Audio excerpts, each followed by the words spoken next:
अस्सलाम वालेकुम। लेक्चर कौन सा था भला? 107 फ़िलहाल ए। ओके, अच्छा जी, हम फ्रेमवर्क कर रहे थे कल, ठीक है जी। और फ्रेमवर्क के अंदर सिर्फ एक चीज़ रह गई थी और वो थी measurement of elements of financial statements. Female students की तरफ से बिल्कुल गुंजाइश नहीं है, मुझे पता है। जो 2 3 4 यहाँ पे जोड़ियाँ बैठी हैं ना बात करने वाली, फ़ौरन फ़ौरन फ़ौरन जाएंगे। मैं आपकी तरफ नहीं देख रहा बेटा, मैं सबकी तरफ देख रहा हूँ। अच्छा, तो खामोशी से बैठना, ठीक है। अच्छा जी, measurement of elements of financial statements, framework क्या कहता है? वैसे तो हमें पता है, हर स्टैंडर्ड को हम अलग पढ़ते ही आए हैं, उसको सिर्फ पढ़ना रहता है। लेकिन ज़रा क्विक रिवीजन करते हैं जो कल हमने देखा। सबसे पहली चीज़ यहाँ से हमने देखी थी, पर्पस क्या क्या है, ठीक है। रीड ओनली है बट इम्पॉर्टेंट है, याद तो नहीं करना, लेकिन जब भी रिवीजन करने बैठोगे इसको पढ़ लोगे तो आपके दिमाग में एक दो बातें जो रहनी चाहिए वो रह जाएंगी, ठीक है। भाई आप इधर बैठ जाओ, इधर। भाई आप दूसरी साइड पे बैठ जाओ, एक्सक्यूज़ मी, एक इस साइड पे बैठो, दूसरा उस साइड पे बैठो, जल्दी जल्दी जल्दी आगे निकल जाओ, आगे निकल जाओ, आज कर्फ्यू लगा हुआ है। हाँ हाँ हाँ, उधर हो जाओ, ठीक है। उससे भी दूर होके बैठो, क्या ठंड लगी हुई है तुम्हें? ऐसे कोई नहीं, आज कोई इतना रश नहीं, खुले खुले बैठो, क्यों घुस घुस के बैठते हो दूसरे? खुले खुले होके बैठो। तुम्हारा दिल कर रहा है इससे बात करने का, मैं उठा दूंगा, क्लास से बाहर भेज दूंगा। नियत भी नहीं करनी बोलने की आज। अच्छा जी, मैंने ये कहा जब भी रिवीजन करने, अब देखो, एक रिवीजन आप मॉक से पहले करोगे, एक रिवीजन मॉक के बाद, मौत नहीं कह रहा, मॉक कह रहा हूँ, ठीक है, मॉक के बाद करोगे, और एक फाइनल रिवीजन होती है, नॉर्मली बच्चा पेपर से पहले करता है। जब भी रिवीजन पे बैठो, एक नज़र इसको पढ़ने में कोई देर नहीं लगनी, मैंने अंडरलाइन करवाएंगे, सिर्फ इतनी दीजिए। असिस्ट करता है in development of new IFRS या improvement of review of existing IFRS, assist करता है प्रोमोटिंग हार्मोनाइजेशन, असिस्ट करता है नेशनल स्टैंडिंग बॉडीज़ को, असिस्ट करता है फाइनेंशियल स्टेटमेंट प्रिपेयर्स को, ऑडिटर्स को, यूज़र्स को। ये सिर्फ एक नज़र जब देख लोगे तो ये जहन में जितना बैठना है बैठ जाएगा, रट्टा लगाने की कोई ज़रूरत नहीं है। सिर्फ जब भी रिवीजन करो एक नज़र इसको देख लेना, ओके। बस ये रीड ओनली था, ये इंपॉर्टेंट पॉइंट था, ठीक है, कि IFRS नहीं है ये फ्रेमवर्क IFRS, इसीलिए उस स्टैंडर्ड में मिलता भी नहीं है, ठीक है। लेकिन अगर कोई IFRS और ये कॉन्ट्राडिक्ट कर जाए तो फिर IFRS प्रिवेल करता है, ये नहीं प्रिवेल करता, ठीक है। उसके बाद क्वालिटेटिव करेक्टरिस्टिक्स में हमने ये बात की थी, ऐसे टेबल बना लिया था कि 2 क्वालिटीज़ होनी चाहिए फाइनेंशियल इन्फॉर्मेशन में कि वो यूज़फुल हो, फेथफुल रिप्रेजेंटेशन हो, रेलेवेंस हो। रेलेवेंस कब आती है? जब फाइनेंशियल इन्फॉर्मेशन इन्फ्लुएंस कर ले डिसीजन को, ठीक है। और फेथफुल रिप्रेजेंटेशन कब आती है? जब ये करेक्ट हो, फ्री फ्रॉम बायस हो, और तीसरा कौन सा था? एरर। वो तो करेक्ट हो गया ना, वो तो आपने तरतीब से याद किए हैं। वो फ्री फ्रॉम बायस मैंने कह दिया था। चलें, कंप्लीटनेस होनी चाहिए, पूरा हो, बायसनेस ना हो, इसको न्यूट्रल कहते हैं, और तीसरा एरर फ्री हो, ठीक है। तो क्या आ जाएगी? Faithful representation. फिर इन दोनों मेन क्वालिटीज़ को, इन दोनों, प्लीज़ इधर देखें, प्लीज़ बात नहीं करनी, इन दोनों मेन क्वालिटीज़ को एनहेंस करने के लिए हम ये क्वालिटीज़ भी देखना चाह रहे होते हैं। कंपेरेबल होनी चाहिए, वेरीफाइबल हो, टाइमलीनेस हो, अंडरस्टैंडेबिलिटी हो। इन सब के अंदर मैंने एक एक लाइन आपको अंडरलाइन भी करवा दी थी और यही काम करने वाला है, ठीक है। उसके बाद फिर हमने ये एलिमेंट्स भी देख लिए थे, ठीक है। ये एलिमेंट्स यहाँ पे एज इट इज़ लिखे नहीं हुए, IK की किताब के अंदर लिखे हुए थे, तो मैंने उन एलिमेंट्स की थोड़ी आसान सी डेफिनेशंस आपको लिखवा दी थी, ठीक है। कि एसेट क्या होता है, लायबिलिटी क्या होती है, इक्विटी, इनकम्स, एक्सपेंसेस। जब भी रिवीजन करनी है इस टेबल को पढ़ लेना है इन एलिमेंट्स के लिए, किताब की तरफ फिर जाने की इसके लिए ज़रूरत नहीं है, ठीक है।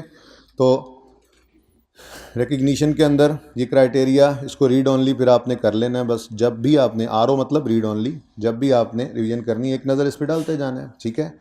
अच्छा, अब ये पढ़ के आए थे कॉन्सेप्ट्स, ये कॉन्सेप्ट्स तो हैं इंट्रो वाले, ठीक है। कंसिस्टेंसी ये वही वाला है, ऊपर हम देख कर आ रहे थे, कंसिस्टेंट होना चाहिए फॉर्मेट में भी और अकाउंटिंग पॉलिसीज़ की एप्लीकेशन में भी। जब सेलेक्ट कर लें तो फिर मटीरियलिटी में मकसद ये होता है, मटीरियल आइटम उसे कहते हैं कि अगर वो ना नज़र आए या गलत हो जाए तो डिसीजन को छेड़ दे, डिसीजन को हिला दे, यानी उसका ना होना या उसका गलत होना हमारे डिसीजन को इफेक्ट कर रहा हो तो वो मटीरियल है। बस इतनी सी बात है, ये अंग्रेजियाँ लिखी हुई हैं, ये आ जाएं ज़रा मुश्किल है। ये जो इंट्रो वाले हैं ना, ये IK की किताब के अंदर भी नहीं है, लेकिन चलें, बहरहाल आपने पढ़ लिया, अच्छा ही होता है, फ़ायदा होता है, ठीक है। प्रूडेंस ये कहता है कि एसेट्स लायबिलिटीज़ ओवर एसेट्स जो हैं वो ओवरस्टेट ना हो, इनकम ओवरस्टेट ना हो, लाइबिलिटी अंडरस्टेट ना हो, एक्सपेंस अंडरस्टेट ना हो। ठीक है जी। मैचिंग कॉन्सेप्ट, रिलेटेड इनकम्स और एक्सपेंसेस को एक ही पीरियड में रखना चाहिए भाई, ऐसी चलवा दें।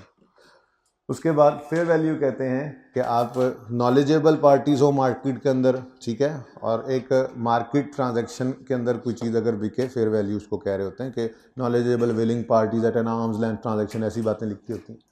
ऑफ सेटिंग, ये इंपॉर्टेंट था, कल जाते जाते बताया भी था कि ऑफ सेटिंग का मतलब ये है कि आपको इजाज़त नहीं है, मिसाल के तौर पे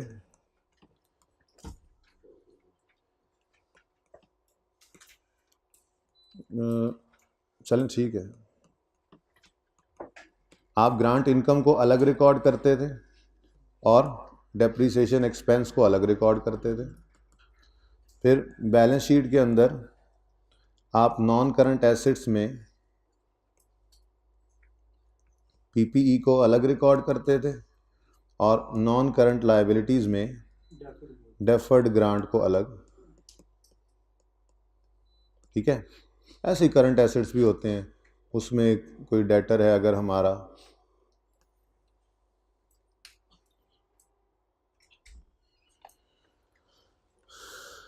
लेट से कल कौन था मेरा डेटर भाई, ये जो इकट्ठे इकट्ठे आ रहे हैं अलग अलग बैठे हैं, ठीक है ना, आप आगे आ जाएं, ओके, इधर आके बैठे हैं, ये सरो इधर बैठ जाए। अच्छा जी, कल मेरा डेटर कौन था? हाँ, डेटर हुज़ैफा, और एट द सेम टाइम ये मेरा क्रेडिटर भी था।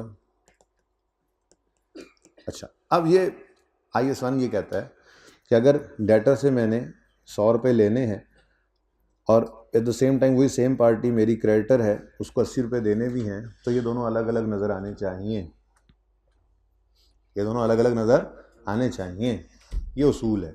बैंक जो है, बैंक वो करंट एसेट्स में नज़र आना चाहिए, और अगर बैंक ओवरड्राफ्ट है तो वो करंट लायबिलिटीज़ में नज़र आना चाहिए। नेट करके नहीं शो कर देना, एक बैंक ओवरड्राफ्ट था एक बैंक पॉजिटिव था, आप नेट करके शो कर दें, of setting, netting is not allowed. ठीक है, ऐसे ही हमने ये पढ़ा था कि अगर आपने गवर्नमेंट से ग्रांट रिसीव की है तो फिर आप एसेट को अलग रखें। अब मेन कॉन्सेप्ट ये कहता है एसेट को अलग रखें, ग्रांट को अलग रखें। ऐसे ही हमने पढ़ा था कि अगर मिसाल के तौर पे गेन ऑन डिस्पोजल आया है, gain on disposal let's say 10 रुपये, और फिर इस डिस्पोजल पे कोई डिस्पोजल कॉस्ट भी इनकर की हैं हमने, लेट्स से 1 रुपया, तो स्टैंडर्ड ये कहता है कि ये डिस्पोजल पर आने वाली इनकम और ये इस डिस्पोजल पर इनकर होने वाला एक्सपेंस ये अलग अलग नज़र आने चाहिए। उसूल तो ये है, एसेट अलग, लायबिलिटीज़ अलग, इनकम्स अलग, एक्सपेंसेस अलग। बात समझ रहे हो? इनको ऑफसेट नहीं करना, नेटिंग नहीं करनी, यूज़र को पता नहीं चलता कि क्या हुआ है असल में।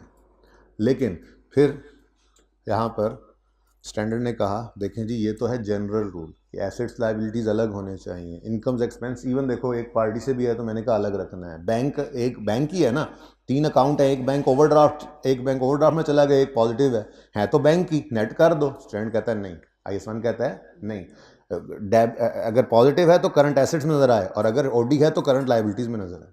तो ऑफ सेटिंग की इजाज़त नहीं है, इनकम स्टेटमेंट में भी और बैलेंस शीट में भी। लेकिन फिर IAS 1 ने एक्सेप्शन दी। एक्सेप्शन क्या है? वो कहता है कि जी या तो स्टैंडर्ड इजाज़त दे दे। अब स्टैंडर्ड की मिसाल मैंने यहाँ पे पहले ही लिख ली है। स्टैंडर्ड ने इजाज़त दी थी कि आप डेफर्ड ग्रांट को अलग से रिकॉर्ड ना करो, बल्कि आप PPE में से ही इसको नेट कर दो, ऐसे ही करते थे, और नेट फिगर को आप फिर डेप्रीशिएट कर दो। जब डेप्रीशिएट करोगे नेट करके तो ग्रांट इनकम भी अलग नज़र नहीं आएगी, बल्कि डेप्रीसिएशन एक्सपेंस ही नेट होकर आ जाएगा, यानी कि अल्टीमेटली हमने एक रिड्यूस्ड डेप्रीसिएशन रिकॉर्ड कर ली। या एक और भी था, एक्सपेंस रिलेटेड ग्रांट पे हमने कहा था कि एक्सपेंस जैसे रिकॉर्ड हो ग्रांट को वैसे इनकम बनाओ, चाहो तो इनकम सेपरेट रखो, चाहो तो रिलेटेड एक्सपेंस से नेट कर दो। अब ये स्टैंडर्ड ने इजाज़त दी है, वरना ऑफ सेटिंग IAS 1 कहता था नहीं करनी। तो जहाँ स्टैंडर्ड इजाज़त दे दे वहाँ कर सकते हैं। आप आगे जाएंगे FIR 2 में, IAS 37 के अंदर आप देखेंगे रीइंबर्समेंट का कॉन्सेप्ट है।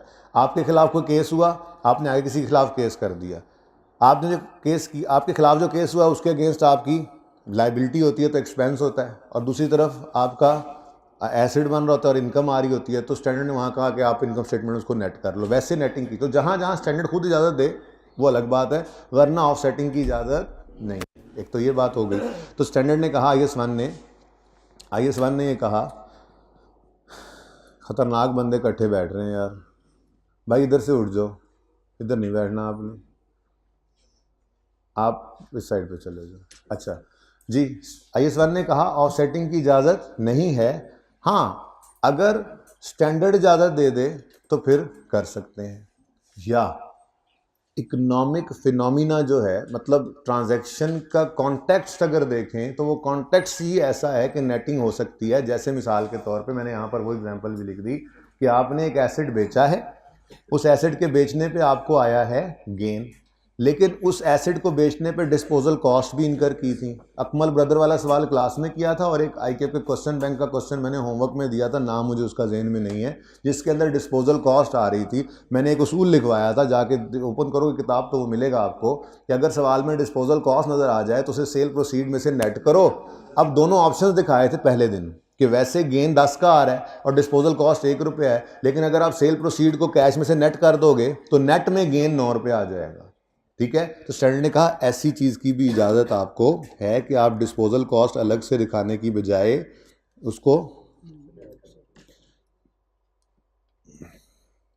पहले वाला नेटिंग तो मैंने ना रेड वाला स्टैंडर्ड की वजह से किया है ना, ये ग्रीन कर देते हैं, ये मैं अभी पढ़ा देता हूँ। ठीक है, डिस्पोजल कॉस्ट अलग से रिकॉर्ड ना करो, बल्कि इसको गेन में से नेट करके नेट गेन शो कर दो। हालांकि वैसे जनरल रूल क्या है, ऑफसेटिंग की इजाज़त नहीं है। तो 2 सूरतें सिर्फ हैं जिसमें ऑफसेटिंग हो सकती है। पहली सूरत, पहले देखो, IS1 state that asset liabilities should not be offset, incomes expenses should not be offset, ये तो हो गया जनरल रूल।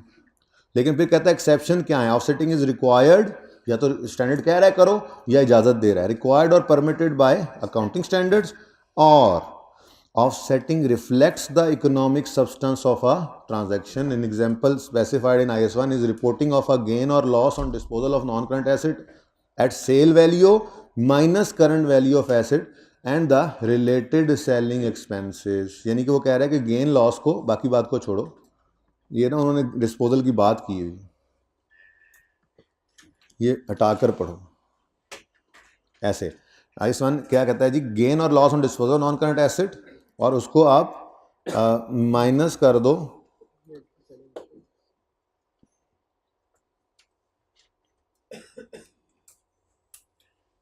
ये। ठीक है, ऐसी कुछ बात उसने की हुई है। तो ये वाली बात, बाकी वो वैसे उन्होंने बताया गेन लॉस निकलता कैसे है एसेट अकाउंट से, वो हमें पता है। ठीक है ना, तो ऑफसेटिंग की इजाज़त नहीं है अनलेस के, एक्सेप्शन क्या है कि स्टैंडर्ड रिक्वायर करे या परमिट करे, या दूसरी बात इकोनॉमिक सब्सटेंस ट्रांजैक्शन का जो है वो ऑफसेटिंग से रिफ्लेक्ट हो रहा हो, यानी कि वो बेहतर ही कर रहा हो उसको। जैसे गेन और लॉस ऑन डिस्पोजल को आप माइनस कर दें आप रिलेटेड सेलिंग एक्सपेंस, यानी डिस्पोजल कॉस्ट। सेलिंग एक्सपेंस मतलब हमने जिसको नाम दिया था डिस्पोजल कॉस्ट। ठीक है, तो ये कॉन्सेप्ट था तो इंट्रो वाला, लेकिन चूँकि इसकी रेलेवेंस काफ़ी है हमारे टॉपिक में, तो इसलिए हमारे सब्जेक्ट में, तो इसलिए मैंने ये भी बात कर ली। ठीक है, अच्छा नेक्स्ट, वैसे ये प्लान देखो, अब ये प्लान नहीं था लेकिन बात कुछ सामने आ जाती है। तो ऐसी चीज़ें हैं जो वहम में उस्ताद फिर एक आदि कर देता है बात, तो वह एडिशनल टाइम लग जाता है। अच्छा जी, ये शरीफ बच्चा है जी, जहाँ मर्जी बैठ जाए इसको बैठने दें, अच्छा बच्चा है, ये नहीं बोलता। अच्छा जी, measurement of financial statements elements. तो मैंने आपको कहा था 2 तरह की मेजरमेंट बेसिस हैं। एक हिस्टोरिकल कहते हैं कि जब हमने एसेट खरीदा था तो जो पैसे गए थे, या जब हमने लोन लिया था तो जो पैसे आए थे। एसेट लायबिलिटी दोनों की रिकॉर्डिंग होती है ना। तो हिस्टोरिकल कॉस्ट मेथड क्या है, जब ये ट्रांजैक्शन हुई थी तो जो कैश इनफ्लो या आउटफ्लो आया था, आज भी वो चीज़ें उसी पे पड़ी होती हैं। वो अलग बात है कि एसेट को हम फिर डेप्रिशिएट कर रहे होते हैं, उस ओरिजिनल कॉस्ट में से ही डेप्शन माइनस करके बुक वैल्यू शो कर रहे होते हैं। ठीक है, जबकि दूसरा मेथड है करंट वैल्यूज़। कौन सा मेथड जी, करंट वैल्यूज़। ये मैंने आपको इस तरह से कहा था। ठीक है, पहली ये measurement of elements of financial statements में लिख लाएं घर से, टाइम बचाने के लिए आप लोगों का। सिर्फ इसलिए कि सारा काम सही से भी करें, पूरा भी कर लें, भाई को बता दो, लिख के लाऊं घर से मैं, ठीक है, मैं आप लोगों के लिए लिख के ले आया हूँ, लिख के लाऊं ताकि क्लास में ना लिखना पड़े जी। Measurement of elements of financial statements में हिस्टोरिकल कॉस्ट और करंट वैल्यू। हिस्टोरिकल कॉस्ट, जब ट्रांजैक्शन हुई थी तो जो कैश इनफ्लो या आउटफ्लो हुआ था, आज भी चीज़ें उसी पे पड़ी होती हैं। हाँ जाहिर सी बात है, फिर वो मैंने कहा डेप्शन माइनस कर ही देते हैं। और करंट वैल्यू, जो मेजरमेंट डेट का मतलब होता है, मतलब जिस दिन आप बैठे कोई चीज़ बनाने लगे, जैसे मैं बैलेंस शीट डेट कह दूँ आसानी के लिए, मेजरमेंट डेट क्या है, बैलेंस शीट, जिस दिन बैलेंस शीट बनाने लगे हैं। तो करंट वैल्यू मेथड में बैलेंस शीट डेट वाली वैल्यूज़ हम लेते हैं। अब वो आगे फिर उसकी तफसील अलग है। तो पहली बात जो समझने वाली है वो ये, historical cost provides monetary information about assets, liabilities, incomes, expenses using information derived from price of transaction or other event that gave rise to asset or जब ये सिर्फ जब भी बोलना, ये टेबल बना होगा, सिर्फ इसको पढ़ना है एक दफ़ा। वैसे आपको दिमाग में पता होगा, ठीक है, इसकी रिप्रोडक्शन बहुत मुश्किल आ जाए, लेकिन जब हर रिवीजन के अंदर इसको 2 बार रीड करके जाओगे तो वैसे रिप्रोड्यूस भी हो सकता है, कोई इतनी बड़ी बात नहीं है, ठीक है। तो हिस्टोरिकल कॉस्ट मेथड मेजरमेंट का क्या कहता है, वो ऐसी मॉनिटरी इंफॉर्मेशन देता है एसेट्स लायबिलिटीज वगैरह की, कि जो ऐसी इंफॉर्मेशन से ड्राइव हुए हैं कि जो जब एसेट या लायबिलिटी खरीदा था उस वक्त आई। तो डेफिनेशन क्या बनी, ये भी आप पिक्चर ले लेंगे, वो मसला नहीं, फिलहाल सिर्फ समझें। Provides monetary information about assets, liabilities, incomes, expenses using information derived from price of transaction और other event that gave rise to that asset liability. असल में जब हुआ था ये काम, ठीक है। जबकि करंट वैल्यू क्या कहती है, मैंने फिर मिलती जुलती बनाई है सारी, ताकि एक जैसी लगे आपको अलग से, बस एक बार अगर दिन के अंदर एक बात बैठ जाए तो सारी उसके हिसाब से चलती जाए। दूसरा क्या जी, करंट वैल्यू है provide monetary information about asset, liabilities, income, debt, expenses using information derived from, वो पुराने वाला नहीं दैट गेव राइज, बल्कि using information updated to reflect conditions at the measurement date, ठीक है। तो ये दोनों में फ़र्क है। ये क्या कर रहे हैं जी, ये कर रहे हैं इंफॉर्मेशन वो यूज, ठीक है, जो डिराइव हुई है, ड्राइव फ्रॉम ट्रांजैक्शन और इवेंट, ड्राइव फ्रॉम ट्रांजैक्शन और event that gave rise to asset, यानी कि जब वो आया था। लेकिन करंट वैल्यू में क्या है, using information updated to reflect conditions at the measurement date, ठीक हो गया। तो ये तो हो गया मेन फर्क। हिस्टोरिकल कॉस्ट का मेथड कैसे मेजर करता है assets, elements of financial statement तो पता है ना क्या होते हैं, elements of financial statement, asset, liability, income, expenses और इक्विटी वगैरह, ठीक है। तो historical method elements of financial statement को हिस्टोरिकल कॉस्ट पे रखता है। हिस्टोरिकल कॉस्ट क्या है, सिर्फ एक दफ़ा पढ़ के पता हो कि ये वो कॉस्ट है, ये वो चीज़ है जिस पे जब एसेट लायबिलिटी आया था तो वो जिस पे पड़ा था वो आज भी उसी पे है। जबकि करंट वैल्यूज़ क्या करती हैं कि वो बैलेंस शीट डेट पे, मेजरमेंट डेट पे उसको अपडेट कर लेती हैं। अब ये करंट वैल्यू पर लाने के आगे फिर 3 तरह के मेथड्स हैं, या आप फेयर वैल्यू निकाल लो, या वैल्यू इन यूज़ निकाल लो, या फिर रिप्लेसमेंट कॉस्ट या करंट कॉस्ट निकाल लो। तो आइए 16 ने जब ये वाला मेथड यूज़ करना चाहा करंट वैल्यू, तो उसने कहा फेयर वैल्यू निकाल लो। आगे जाके आप पढ़ेंगे IAS 41 में भैंसों गायों को वो fair value less cost to sell कह रहा होता है। तो हर स्टैंडर्ड ने फिर यहाँ से अपना हिसाब देखना होता है। बहरहाल तो हिस्टोरिकल कॉस्ट पुराने वाली और फेयर वैल्यू आज की वैल्यू। आज की वैल्यू निकालने के 3 तरीके हैं फिर, या तो उसको फेयर वैल्यू पे ले जाओ या उसको वैल्यू इन यूज़ की निकाल लो। वैल्यू, अब ये दोनों चीज़ें हम IAS 36 में निकालते थे। फेयर वैल्यू होती थी आज जाके बेचें तो, और वैल्यू इन यूज़ अगर इस एसेट को इस्तेमाल करें फ्यूचर में तो उसके भी आज के, तो हम ये नहीं कहते थे कितने का खरीदा, हम ये कहते थे कितना फायदा इससे आना है चला के रिकवरेबल अमाउंट में, ठीक है। और तीसरी चीज़ है, जेब में रख लो इसको, तीसरी चीज़ है करंट कॉस्ट, जिसके 2 नाम और भी हैं। करंट कॉस्ट का मतलब ये है, ठीक है, कि आपकी अगर एंटिटी आज ये एसेट कहीं और से खरीदना चाहे, बेच नहीं रही ना खरीद रही है, लेकिन इस जैसा एसेट, इस नस्ल का एसेट आपने 2 साल पहले खरीदा था ना, ठीक है, तो यही वाला एसेट आज नया कितने का मिल रहा है, ये करंट कॉस्ट होती है। तो बारीक सा फर्क है, ठीक है। तो ये मैं पढ़ाता हूँ, आपको समझ आएगा इंशाल्लाह। तो पहली बात ये, measurement of elements of financial statements में 2 मेथड्स हैं मेनली, हिस्टोरिकल और करंट। हिस्टोरिकल का समझ आ गया, जब एसेट आया था या जब लायबिलिटी इनकर हुई थी तो जितने पे हुई थी वो उसी पे ही पड़ी है, ठीक है। लेकिन करंट वैल्यू क्या करती है, करंट वैल्यू इन आइटम्स को उस वैल्यू पर ले आती है जो अपडेटेड होती है बैलेंस शीट डेट पे। अब वो अपडेशन कैसे करनी है वो आगे आपकी मर्जी है, आप फेयर वैल्यू पर लाना चाहो तो फेयर वैल्यू क्या है, it is the price that would be received to sell. हाँ, it is the price that would be received to sell the asset और paid to settle the liability. अच्छा, paid to settle the liability साथ पढ़ लेना, लेकिन मैं जरा पहले ये याद करवाना चाह रहा हूँ कि फ़र्क क्या है। तो मैं सिर्फ एसेट की बात करता हूँ, एसेट ज़रा समझना आसान होता है। फेयर वैल्यू क्या है जी, एसेट की फेयर वैल्यू क्या है, आज बेचें तो कितना आएगा, और लायबिलिटी की फेयर वैल्यू क्या होती है, लायबिलिटी की भी फेयर वैल्यू होती है। FAR 2 में जाके पढ़ेंगे, आज बुनियाद बना रहा हूँ, IFRS 9 है फाइनेंशियल इंस्ट्रूमेंट्स का स्टैंडर्ड, उसमें जाके देखोगे लायबिलिटी की भी फेयर वैल्यू होती है। लायबिलिटी की फेयर वैल्यू क्या है, मेरी बैलेंस शीट में जो क्रेडिटर पड़ा है 80 रुपये का है, हुज़ैफा से मैंने 80 रुपये देने बोलो हाँ ना कर रहे हो, फजूल बात की ना, फिर तुमने निकालूं क्लास से, मजाक किया तुमने, ऐसे क्यों किया, जब मैंने कहा 80 रुपये देने तो देने, उसने अलग बात है 100 मेरे देने। मैं सिर्फ फिलहाल बात कर रहा हूँ क्रेडिटर हुज़ैफा के मैंने 80 रुपये देने, ये बुक वैल्यू है क्रेडिटर की, लेकिन इसने कहा सर आप पैसे क्यों नहीं दे रहे, मैं क्या पैसे हैं नहीं, सर आप ऐसा करें ना आप 70 ही दे दें। अब ये इसकी फेयर वैल्यू है। इस लायबिलिटी की बुक वैल्यू क्या थी 80 रुपये, लेकिन फेयर वैल्यू क्या है 70, क्योंकि मुझे अगर ये लायबिलिटी सेटल करनी है तो मैं 70 रुपये देके इससे जान छुड़ा लूंगा। तो सेटलमेंट डिस्काउंट मतलब सेटल करते वक्त जो डिस्काउंट मिल रहा है, तो मतलब यही हुआ ना कि जैसे एसेट मेरे पास पड़ा है, मैं बेचने जाऊं, उसकी बुक वैल्यू आ रही है 10 रुपये, लेकिन बाजार में वो उसकी कीमत है 15 रुपये, तो मैं फेयर वैल्यू क्या कह रहा हूं, ये मैं एसेट अगर आज दे दूं किसी को तो मुझे 15 देगा। ऐसे ही ये लायबिलिटी अगर आज मैं रीपे कर दूं, सेटल कर दूं, तो मुझे कितने देने पड़ेंगे, ठीक है ना, समझना। वैसे एसेट तो मतलब क्या आया कि लायबिलिटीज की बुक वैल्यू होती है, लायबिलिटीज की बुक वैल्यू होती है, एक मिनट, लायबिलिटी की बुक वैल्यू होती है, बुक वैल्यू नहीं होती तो फिर किताबों के अंदर लायबिलिटीज नजर क्यों आती हैं बेटा, तो बैंक लोन फिर बैलेंस शीट में क्यों नजर आता है।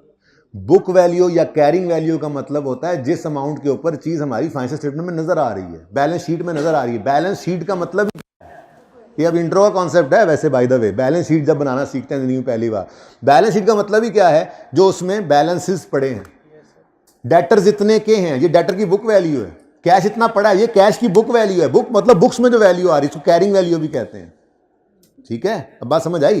तो ऐसे ही लायबिलिटी की ये बुक वैल्यू है, और 80 वाले को मैंने 90 कभी नहीं देना, मैं पागल थोड़ा ही हूं, इसलिए वो ज्यादा नहीं होती नॉर्मली लायबिलिटी को सेटल करने की। लेकिन FAR 2 के अंदर, बहरहाल IFRS 9 के अंदर आप पढ़ेंगे जब फाइनेंशियल इंस्ट्रूमेंट्स में ना लायबिलिटी डेट इंस्ट्रूमेंट्स की ट्रेडिंग वगैरह जहाँ पे देखते हैं, वहाँ पे फिर ये फेयर वैल्यू भी उसकी देखते हैं, वो वहीं पे जाके पढ़ना। फिलहाल जितना कह रहा हूँ उतना रख लो जेहन में कि लायबिलिटी की फेयर वैल्यू होती है। मैंने अभी सिर्फ फिलहाल डाउनवर्ड ही करवाया आपको इसको, ठीक है ना, कि डिस्काउंट मिल रहा है, मुझे फायदा हो रहा है। तो बुक वैल्यू हर चीज़ की होती है, एसेट की भी और लायबिलिटी की भी, ठीक है। एसेट की बुक वैल्यू मैंने कहा 100 रुपये, मैं बाजार में बेचने गया, मुझे अगलों ने कहा आपको जी इसके 150 मिलेंगे, तो ये इसकी क्या है, मैं आज एसेट दे दूं 150 मिलेगा, फेयर वैल्यू।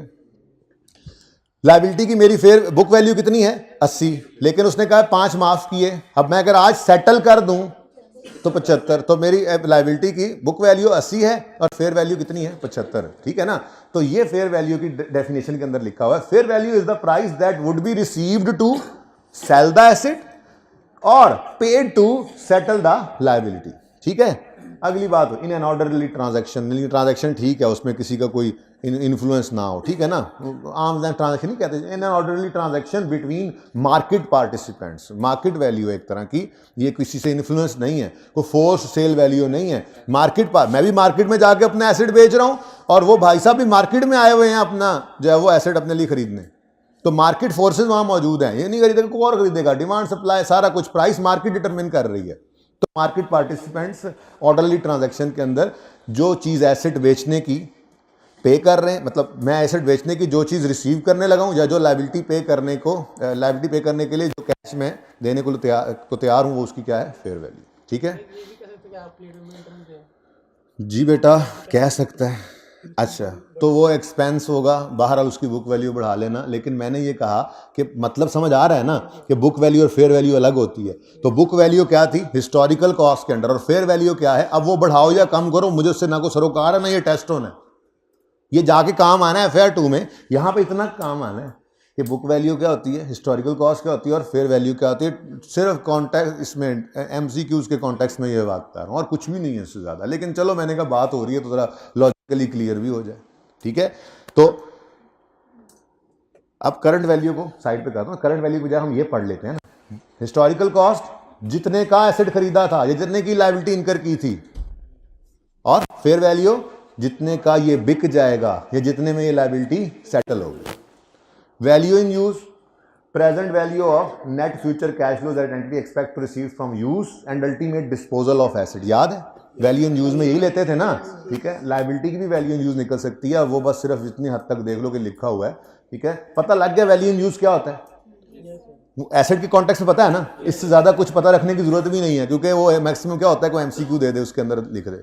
तो क्या होती है वैल्यू इन यूज, पहले से पढ़ा हुआ है, ये present value of future net cash flows from use भी था और फ्रॉम अल्टीमेट डिस्पोजल भी। याद है आखिरी साल के अंदर डिस्पोजल की भी हम कॉस्ट को वैल्यू इन यूज में डालते थे, यही है वैल्यू इन यूज की डेफिनेशन। और क्या है, और लायबिलिटी की लिख दी है मैंने, लायबिलिटी की वैल्यू यूज क्या है, is the present value of cash that an entity needs to fulfil the liability. बस ठीक है, उसको याद करने की जरूरत नहीं, बस होती लायबिलिटी, क्योंकि बैलेंस शीट में पड़ी हर चीज की बुक वैल्यू है और फिर मैंने कहा हर चीज की फेयर वैल्यू भी, ठीक है। जबकि रिप्लेसमेंट कॉस्ट क्या होती है, अब एक ये था, एक ये है कि बल्कि एक MCQ है, मैं वो करवाऊंगा तो इंशाल्लाह ये रिवाइज हो जाएगा, मैं भी देखता हूं जाके। बहरहाल पहले ज़बानी सुन लो। मेरे पास जो एसेट पड़ा था उसकी कीमत है 100 रुपया, अगर मैं आज बेचने जाऊं तो वो कितने का है, 150 का, ठीक है ना। ये तो फेयर वैल्यू हो गई। लेकिन एक होती है करंट कॉस्ट, जिसको रिप्लेसमेंट कॉस्ट भी कहते हैं। मैं बेचने गया नहीं होता एसेट, फेयर वैल्यू वो हमारे पास ही पड़ा होता है एसेट, ठीक है ना। ऐसे ही मैं बेचने का कोई इरादा नहीं रखता, बल्कि मैं अब ये ना डिफरेंट मॉडल्स हैं, किसी एक को चूज कर लेता है बंदा बैलेंस शीट डेट पर। अगर करंट वैल्यू पे लाना है तो वो कोई एक काम कर ले, तो कोई फेयर वैल्यू ले लेता है, कोई कहता है नहीं मैं तो रिप्लेसमेंट कॉस्ट लूंगा। अब रिप्लेसमेंट कॉस्ट क्या, देखो एसेट बेचते हुए जो फेयर वैल्यू लगती है, क्या उसमें आप कॉस्ट ऑफ डिस्पोजल वगैरह या डायरेक्ट कॉस्ट को ऐड करते हो, ट्रांजैक्शन कॉस्ट को ऐड करते हो? बोलो, आपने IAS 16 पढ़ा ना, रीवैल्यूड अमाउंट आती थी। मुझे ये बताओ, सवाल में लिखा हो जी इसकी रीवैल्यूड अमाउंट जो है वो 150 रुपया है, और जब हम इसको बेचेंगे तो इसके बेचने के ऊपर लेट्स से हमें को कमीशन देना पड़ेगा, क्या उसमें ऐड कर देते थे? नहीं ना करते थे। अच्छा, ये है बेचने की बारी। लेकिन अभी आप वो अज्यूम करो कि हम एसिड खरीदने जाते थे IAS 16 में, हम कहते थे कि जी एसिड खरीदने जाना है, 150 रुपये इसकी फेयर वैल्यू है, लेकिन जब हम खरीदेंगे तो हमें वो कमीशन देना पड़ेगा उस एजेंट को, ठीक है, टेस्ट करना पड़ेगा वगैरह वगैरह, यानी कि वो जो ट्रांजैक्शन कॉस्ट है को टैक्स पे करना पड़ेगा, जो नॉन रिफंडेबल है वो सबको क्या करते थे। ये बस दोनों में फर्क है। फेयर वैल्यू एग्जिट वैल्यू होती है, यानी अगर आप यहां खड़े हुए आज एसेट बेच दें कितने का बिकेगा, लेकिन अगर आप नया एसेट खरीद के लाएं तो उसको कितने पर रिकॉर्ड करेंगे, दोनों में फर्क है ना, बारीक सा फर्क है, बस यही है, ठीक है। यहां पे लिख दिया मैंने आपके लिए वैसे कि replacement cost is the cost of an equivalent asset. मैं ये नहीं बेचने जा रहा, फेयर वैल्यू क्या थी, मैं ये बेचने गया बाजार में, उन्होंने बताया 150 का है जी, आपके 100 रुपये का एसेट बुक वैल्यू में 150 का है, ठीक है। मैंने कहा मैं वैल्यू इन यूज निकालता हूं, मैं अगर इसे इस्तेमाल करके इससे कैश फ्लोस कमाऊं तो यार ये 110 रुपये शायद आ जाए, शायद 90 आ जाए, शायद 100 ही आ जाए, बात है, ठीक है। वैल्यू इन यूज में फेयर वैल्यू और ये रिकवरेबल अमाउंट फेयर वैल्यू और वैल्यू इन यूज में फर्क हो सकता था ना। तो ये आज बेच दूं जी, ये 100 रुपये 150 रुपये का, अच्छा मैं यूज करूंगा 120 रुपये का फायदा आ जाएगा फ्यूचर में, मैंने ये नहीं बेचना। सरदान को फोन किया, आपके पास इस जैसा एक एसेट है, वो कितने का है? मैंने कहा जी वो है 140 रुपये का, लेकिन दुबई से मंगवाना पड़ेगा, 10 रुपये खर्चा आ जाएगा, तो समझो 150 का, अब 20 रुपये का खर्चा आ जाएगा, समझो 160 का पड़ गया।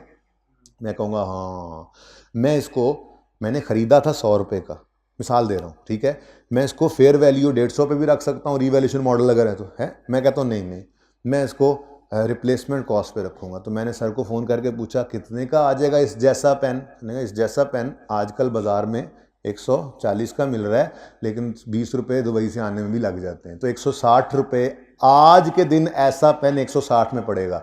तो मैंने कहा चलो ठीक है, मैं कौन सा बेच रहा हूँ, ठीक है, और मैंने ख़रीदा 2 साल पहले था, तो मैं 100 माइनस डेप्रीसिएशन नहीं करूँगा, मैं 160 माइनस डेप्रीसिएशन कर दूंगा, तो ये हिस्टोरिकल से हट के रिप्लेसमेंट कॉस्ट पे आ गया। ये बात थोड़ी सी समझ आई है? मैं फिर समझाता हूँ, मैं ये पेन से ये सारी बात समझाने लगा हूँ। मैंने ये पेन ख़रीदा था 100 रुपये का, इसकी लाइफ है 10 साल, ज़्यादा हो गया, चलो अल्लाह करे 10 साल, तो 10 रुपये इसकी डेप्रीसिएशन है। मैंने 2 साल पहले ये ज़बानी चल रहा है काम, मैंने 2 साल पहले ये 100 रुपये का ख़रीदा था और 2 साल इसको गुजर गए हैं। अगर मैं हिस्टोरिकल कॉस्ट पे हूँ, 10 रुपये डेप्रीसिएशन आनी है, तो मेरे पास हिस्टोरिकल कॉस्ट में 100 माइनस 20 80 पे नज़र आएगा। ठीक हो गया। उसके बाद मैंने कहा नहीं, हिस्टोरिकल कॉस्ट सही नहीं है, हम ज़रा करंट वैल्यूज़ की तरफ आते हैं। तो फिर ऑप्शन स्टैंडर्ड फ्रेमवर्क ने कहा चाहो तो फेयर वैल्यू पर रख लो। मैंने बाहर खड़े होकर आवाज़ लगाई, ये पेन बेचना है, पेन बेचना है, पेन बेचना है। सरदान ने कहा 120 का मुझे दे दो। ये क्या है? Fair value. मैंने कहा नहीं जी, मैंने नहीं बेचना, मैं इस्तेमाल करके इससे इतने कैश फ्लोस कमाऊंगा, उसकी प्रेजेंट वैल्यू निकाल ली, वो क्या है? Value in use. अब सबसे टेक्निकल ये है, ये और फेयर वैल्यू ना सब कंफ्यूज होते हैं, इसलिए मैं इस तरह समझा रहा हूं। तो क्या बोला मैंने? 100 रुपए का है, हिस्टोरिकल कॉस्ट में 20 रुपए डेफिसिट होकर 80 रह गया, 80 रह गया, बोलो ठीक है। और अगर फेयर वैल्यू लगवाता हूं तो सरदान ने कितने पैसे लगाए हैं? 120। ठीक है, मैंने कहा सर मैंने बेचना पूछना कोई नहीं है, मुझे ये बताएं, ये तो मेरे पास मेरा ज़बरदस्त मेरा प्यारा एसेट है, इस जैसा एसेट अगर आज मैं खरीदूं तो कितने का मिलेगा? सर ने कहा यार वो 140 का मिलेगा और 20 रुपये उस पर आते हुए खर्चा लगेगा, तो 160 रुपये का तुम्हें इस जैसा पेन आज मिलेगा। तो मैंने कहा ठीक है, इस जैसा मिलेगा ना, ये तो वो नहीं है ना, तो अगर ये आज खरीदता तो 160 का होता समझो। ठीक है, तो मैं कहूँगा जी ये इसकी आज की वैल्यू है 160, लेकिन मैं इसको 2 साल इस्तेमाल भी कर चुका हूँ, तो मैं 160 डिवाइडेड बाय 10 करूँगा, 16 16 32, तो 160 माइनस 32 कोई 128 रुपये की करंट वैल्यू पे ये मेरे पास नज़र आएगा। मैं एग्जाम्पल बन ही गई है मेरे ख्याल से। कॉस्ट ऑफ पेन क्या है जी? यकम जनवरी 2020 में मैंने ख़रीदा था 100 रुपये, लाइफ है इसकी 10 साल। बस मैं 2 ही आपको बताऊंगा, ठीक है। अच्छा फेयर वैल्यू भी बता दो इसकी। फेयर वैल्यू 120, ये सरदनान ने जो लगाई है, ठीक है जी। और सरदनान बायर इस वक्त बने और मैं सेलर बन रहा हूँ, ठीक है। और तीसरी क्या है जी? रिप्लेसमेंट कॉस्ट, जिसको करंट वैल्यू भी कहते हैं। मैं रिप्लेसमेंट कॉस्ट लिखता हूँ, ज़रा डिफरेंट सा लफ्ज़ हो ना, ज़रा याद रह जाता है, ठीक है। ये पता कराया तो टोटल कितना बना? 160। ये 160 कैसे बना ये आपको पता है? 140 जमा 20, ठीक है ना। अच्छा ये डाटा बन गया, हमारी एग्जांपल बन गई जी। अब मैं वैल्यू इन यूज को बीच में रख रहा हूँ, वो बहुत कॉम्प्लेक्स कर देगा मतलब कैलकुलेशन को। मतलब आप कहोगे अच्छा जी अब इस पेन के फ्यूचर कैश फ्लोज बताओ, फिर डिस्काउंट रेट बताओ, वो वैल्यू इन यूज आपको निकालनी आती है, ठीक है ना। ज़्यादा कन्फ्यूजन असल में होता किस में है? ज़्यादा कन्फ्यूजन होता है पहली बात फेयर वैल्यू और करंट कॉस्ट में, और फिर उससे अगला कन्फ्यूजन होता है कि अच्छा फेयर वैल्यू नहीं ली मैंने, करंट कॉस्ट ली, तो हिस्टोरिकल और इसका क्या फ़र्क है। तो ये 3 चीज़ें मैं निकाल रहा हूँ इस सवाल में से। अगर हिस्टोरिकल कॉस्ट है तो थोड़ी सी जगह बनाएंगे पहले। अगर हिस्टोरिकल, अब ये भी प्लान नहीं था, सही बता रहा हूँ, अगर हिस्टोरिकल कॉस्ट है, ठीक है, तो मेरे पास एसिड नज़र आएगा, कॉस्ट ओरिजिनल वाली 100 रुपये लेस एक्यूमुलेटेड डेप्रीसिएशन, और ये एक्यूमुलेटेड डेप्रीसिएशन निकलेगी 100 डिवाइडेड बाय 10, और 2 साल पहले ख़रीदा था ना, कितना? गल वध गई जे मुख्तियार हो। अच्छा कितनी ये book value, carrying value, book value 80। इसकी फेयर वैल्यू कितनी है? वो तो मसला ही कोई नहीं है, फेयर वैल्यू तो सिंपल। सरदान ने कहा था यार मुझे 120 का दे दो, मैंने कहा सर मैं वैसे ही कीमत लगवा रहा था, ऐसा कोई जहन नहीं है मेरा। तो बुक वैल्यू कितनी आएगी? 120। कोई ज़रूरत नहीं है, यही वो याद करो, ईयर एंड पे रीवैल्यू करते थे तो बुक यही रीवैल्यूड अमाउंट बैलेंस शीट में जाती थी ना, तो यही बुक वैल्यू हो गई। ओके, और तीसरा और आखिरी जिसके लिए सारी कहानी मैंने बनाई और फिर वो कहानी सवाल में बदल गई, वो है करंट वैल्यू या करंट कॉस्ट, रिप्लेसमेंट कॉस्ट। चलो जी, रिप्लेसमेंट कॉस्ट मतलब वो दूसरे नाम आप फिर ज़हन में रख लेना ना, ठीक है। अब इसमें ना जी मैं हिस्टोरिकल कॉस्ट नहीं लूँगा, बल्कि मैंने सरदनान से क्या पूछा था, आजकल कितने का आ रहा है पेन? यार 140 का। पहुंच नहीं नहीं पहुंचते हुए ना 20 रुपये वो बंदा आता है ना, उसको वो देने पड़ते हैं, उसके टिकट में पैसा डालना पड़ता है। वो अगर हमारे लिए पेन लाए तो एक पेन के 20 रुपये ऊपर लग जाते हैं। तो मैंने कहा इसका मतलब अगर आज मैं इस जैसा इक्वलेंट पेन खरीदना चाहूँ, इस जैसा, इस नस्ल का इक्वलेंट, इस कैपेसिटी का, हर चीज़ है, इस कंडीशन की बात तो अभी करूँगा ना। अभी तो कह रहा हूँ अगर आज इस जैसा नया खरीदना चाहूँ तो कितने का मिलेगा, लेकिन 160 इस जैसा नया है, मैं इसको 2 साल इस्तेमाल कर चुका हूँ, तो मैं इसको फिर अब डेप्रिशिएट करूँगा, लेकिन मैं करूँगा 160 बटा 10 इंटू 2, कितना 32। ये मैं कह रहा था, असल में ज़बानी 132 हो गया ना, वरना राउंड फिगर होती तो शायद ये ना करना पड़ता जी। तो बुक वैल्यू कितनी आ गई, ये जी 128 जो बुक वैल्यू है, ये हमारी करंट वैल्यूज के हिसाब से, जिसमें मैंने रिप्लेसमेंट कॉस्ट को यूज़ किया। बीच में एक वैल्यू यूज़ में खा गया हूँ अब, क्योंकि वो ज़रा इस एग्जांपल में नहीं बन सकता, फिर वही काम शुरू हो जाएगा। मुश्किल नहीं है, मैं कहूँगा जी अगले 8 साल इसने चलना है, 8 साल इतने इतने कैश फ्लोज देने हैं, फिर वैल्यू यूज़ भी निकल आएगी, मसला कोई नहीं है, लेकिन उस तरफ मैं जा नहीं रहा। ठीक है, अब बात समझ आ गई है। अब मेरे ख्याल में ये चीज़ मसला कभी नहीं करेगी आपको, ये चाहे MCQ में दे, चाहे ज़बानी मतलब डेफिनेशन की हद तक MCQ में दे, चाहे कैलकुलेशन की हद तक MCQ में दे दे, मसला नहीं होना चाहिए। बेटा डिस्पोजल थ्रू एक्सचेंज, ये डिस्पोजल मैंने किया नहीं है। अगर डिस्पोजल थ्रू एक्सचेंज हो ना, तो जो पुराने एसेट की हम जो कीमत कुर्बानी देकर लगा रहे होते हैं, उसकी फेयर वैल्यू ही तो होती है। मतलब अगर मैं आज नया एसेट इसके बदले में ख़रीदने जाऊं और मैं कहूं ये पुराना रख लें, तो फिर जो बाकी के पैसे देने हैं वो क्या होगा, बचत क्या बनेगी, इसकी फेयर वैल्यू होगी ना। तो वो उस तरफ ना लेके जाएं, वो बात यहाँ पे नहीं है। वो अपनी जगह अलग से कॉन्सेप्ट है, और वो बिल्कुल सिंपल है कि जब आप एसेट एक्सचेंज करने जाते हो तो जो नया लेते हो वो फेयर वैल्यू हो, जो पुराना देते हो उसकी भी फेयर वैल्यू। फेयर वैल्यू ही तो होती थी, वो फेयर वैल्यू है, इसकी बात ही हो रही। लेकिन वो बेच रहे हैं, ये बेच नहीं रहे हैं, ये बैलेंस शीट डेट में हम मैयर कर रहे हैं। तो मैयर करें हिस्टोरिकल कॉस्ट पे, मैयर करें तो करंट वैल्यूज में फेयर वैल्यू भी हो सकती है, वैल्यू इन यूज भी हो सकती है, रिप्लेसमेंट कॉस्ट भी हो सकती है। ठीक है जी। नहीं नहीं, अगले साल फिर करेंगे फेयर वैल्यू अगर, हाँ हाँ हाँ हाँ।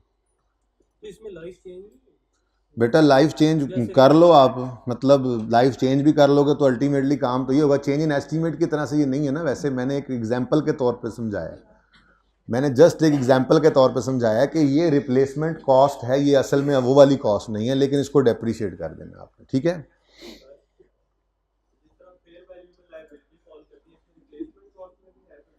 जी, इसमें भी होगी बिल्कुल। अगर आज मेरे पास एक बैंक का लोन पड़ा है 2 साल पहले जो लिया था, अगर आज वही बैंक लोन लेने जाऊं तो वो मुझे कितने का पड़ रहा है। जाहिर है वैल्यूज़ बदल रही हैं ना, हमारे पैसे की वैल्यू बदल रही है। लेकिन जो बात सिंपल है बेटा उसको सिंपल ही रखें। ये मैंने सिर्फ इतनी सी बात भी इसलिए कर दी है ताकि आपको डेफिनेशन समझने में आसानी हो जाए। बाकी इस लेवल तक भी जाए बहुत ही मुश्किल है, अभी तक तो कभी नहीं गया। लेकिन डेफिनेशन याद रट्टा ना लगानी पड़े, सिर्फ इसलिए मैंने ये 2-3 एग्जांपल्स दे दी हैं। बाकी आप इंशाल्लाह FAR 2 में जाके ना IFRS 9 पढ़ेंगे, उसके अंदर आप फिर इस एसेट को इन्वेस्टमेंट इन शेयर्स होगा, इन्वेस्टमेंट इन डिबेंचर्स यानी लोन नोट्स होगा इनके अंदर, तो वो एसेट और लायबिलिटी दोनों एंड से आप देखोगे। फाइनेंशियल इंस्ट्रूमेंट्स का टॉपिक है पूरा, ये वहीं जाकर देखना, ऐसी बारीकियां वहीं पे होंगी, यहाँ पे नहीं हो सकती। यहाँ मैंने सारी बात सिर्फ इसलिए की है कि आपको डेफिनेशन समझने में आसानी हो जाए। सिर्फ डेफिनेशन समझाने की हद तक इसको देखें कि ये बात बता रही है आपको रिप्लेसमेंट कॉस्ट और हिस्टोरिकल कॉस्ट में क्या फ़र्क है, रिप्लेसमेंट कॉस्ट और फेयर वैल्यू में क्या फ़र्क है, समझ आ रही है। इससे ज़्यादा इसमें और कुछ सोचने की ना ज़रूरत है, ना मेरी तरफ से आपको इजाज़त है फ़िलहाल। ठीक है, वरना खामखा बहकोगे। सिर्फ ये मैं कह रहा हूँ, मैं प्लान में भी नहीं था। अगर कोई काम की चीज़ तो मैं प्लान करके आता ना घर से, ये तो सिर्फ आपको डेफिनेशन समझाने के लिए मैंने बताया। ठीक है, तो आपको समझ आ रही है हिस्टोरिकल कॉस्ट क्या होती है, आपको समझ आ रही है कि फेयर वैल्यू क्या होती है, आपको समझ आ रही है रिप्लेसमेंट कॉस्ट क्या होती है, समझ आ रही है रिप्लेसमेंट कॉस्ट हिस्टोरिकल से कैसे फ़र्क है, समझ आ रही है हिस्टोरिकल कॉस्ट फेयर वैल्यू से कैसे फ़र्क है। वैल्यू यूज तो वैसे ही वगैरह है ना सारे, तो टेंशन ही कोई नहीं। ठीक है, तो सिर्फ ये समझाना था आपको, जो समझ आ गया आपको। इससे ज़्यादा ना सोचिए बेटा, ना ज़रूरत है और ना ही कोई मेरे ख्याल में फ़ायदा होगा, उल्टा नुकसान होगा। तो साथ जितना कह देता है उतना मान लेते होते हैं। ठीक है ना, मसला नहीं है, मसला तो 8-9 दिन का टॉपिक है। आगे IFRS 9 पढ़ना, जाके यशी करना फिर वहाँ पर। क्लियर है ये बात? ठीक है, ये वैसे मैंने एग्जाम्पल आज से पहले कभी करवाई नहीं थी, लेकिन बस करवा दी क्योंकि ज़रूरत नहीं है। ज़रूरत होती तो आज से पहले भी कभी करवाई जाती, नहीं ज़रूरत होती। लेकिन सिर्फ मैंने कहा था डेफिनेशन बच्चों की ना शक्लें बनी, रिप्लेसमेंट मैंने ज़बानी बोला था, मैं ज़बानी बोल देता था ऐसे ही, जैसे मैंने ये 128 ज़बानी निकाला था ना, मैं निकाल देता था। लेकिन बच्चों की शक्लें बनी, मैंने कहा चलो यार कैलकुलेट कर देते हैं, तो इस वजह से सवाल करवाया। ओके, तो बस समझ आना चाहिए हिस्टोरिकल कॉस्ट क्या है, फेयर वैल्यू क्या है, वैल्यू इन यूज क्या है, रिप्लेसमेंट कॉस्ट क्या है, फर्क क्या है, ये समझ आ रहा है? इस डाटा को देख के समझ आ रहा है ना? बस आगे ये रिमेनिंग लाइफ लेंगे नहीं लेंगे, ये 8 लेंगे 10 लेंगे, ये वो छोड़ दो, उसको छोड़ दो, उसकी जरूरत नहीं है यहाँ पे सोचने की। Okay clear? वो जहां जहां जो जो टॉपिक्स में जरूरत है वहां उनका पढ़ाया हुआ है, रिवैल्यूएशन ऑफ फिक्स एसेट बताया हुआ है, जब फेयर वैल्यू लो सब्सिक्वेंट ईयर्स में उसको बदल लो। इंपेयरमेंट पढ़ाया हुआ है कि जब इंपेयरमेंट हो जाए तो फिर रिवाइज बुक वैल्यू को रिमेनिंग पे करो। वो जहां जहां जरूरत थी वहां वहां पढ़ा दिया हुआ है, उसको यहां से लाकर मैच करने की कतई जरूरत नहीं है। क्लियर है ये बात बच्चों? चलो अब पढ़ लो इसको एक दफा, फिर तस्वीर भी ले लेना। ये तस्वीर एक में नजर आ जाएगा सारा कुछ, नहीं नजर आएगा तो फिर मैं कुछ नहीं कर सकता। इधर देखें, historical cost provides monetary information about assets, liabilities, related income, expenses using information derived from price of transaction or other event that gave rise to asset or liability। पुरानी बात। फिर दूसरा है करंट वैल्यू। करंट वैल्यू क्या है? provides monetary information about assets blah blah blah using information updated to reflect conditions at measurement date। वो balance sheet date को कहते हैं नॉर्मली, ठीक है ना? इट इंक्लूड्स, इसमें ये तीनों इसी के अंदर ही है। Fair value is the price that would be received to sell the asset, ठीक है, या paid to settle the liability, उसको छोड़ो, बस याद रखने की हद तक। Value in use is the present value of net future cash flows, और replacement cost is the cost of an equivalent asset at the measurement date, cost of an equivalent asset at the measurement date comprising consideration to be paid plus transaction cost that would be incurred, 20 रुपए आने वाला खर्चा भी, ठीक है, और आगे liability का भी मैंने लिख दिया, जरूरत नहीं है। तो इसको ना उर्फ आम में इनको एग्जिट वैल्यूज भी कहते हैं। आप फेयर वैल्यू या वैल्यू यूज कब निकालते थे? आप सोचते थे अगर मैं ये आज एसेट बेच दूं, वैल्यू यूज निकालते हुए भी, रिकवरेबल अमाउंट निकालते हुए भी आप ये कहते थे ना, अगर आज बेच दूं तो इतने का बिकेगा, यूज किए जाऊं तो, ठीक है ना, तो वो एग्जिट वैल्यूज होती हैं। लेकिन ये एंटिटी वैल्यू, एंट्री नहीं, एंटिटी अपनी एक वैल्यू निकालती है इस एसेट की। ये बाजार में बिकने वाली वैल्यू फेयर वैल्यू है, लेकिन बाजार में बेचने जा रहे, मैं कह रहा हूं इस जैसा अगर मैं खरीदूं बिल्कुल नया तो वो 160 का है। ये एंटिटी ने अपनी एक वैल्यू बनाई है। ये तो हो गई ना रिप्लेसमेंट कॉस्ट, हमने फिर उसमें से 2 साल की डेप्रिसिएशन भी माइनस कर दी थी, तो वो फिर एंटिटी वैल्यू है, ठीक है। तो बहरहाल ऐसे लिखा हुआ कभी आ जाए तो उसको भी देख, 1 बाय 1 ही कर लो, मेरे ख्याल में वैसे नजर नहीं आ रहा।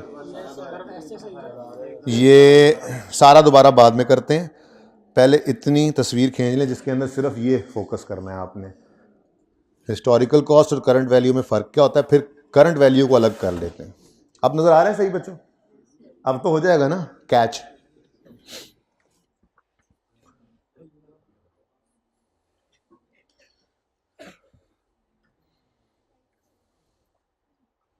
डन जी,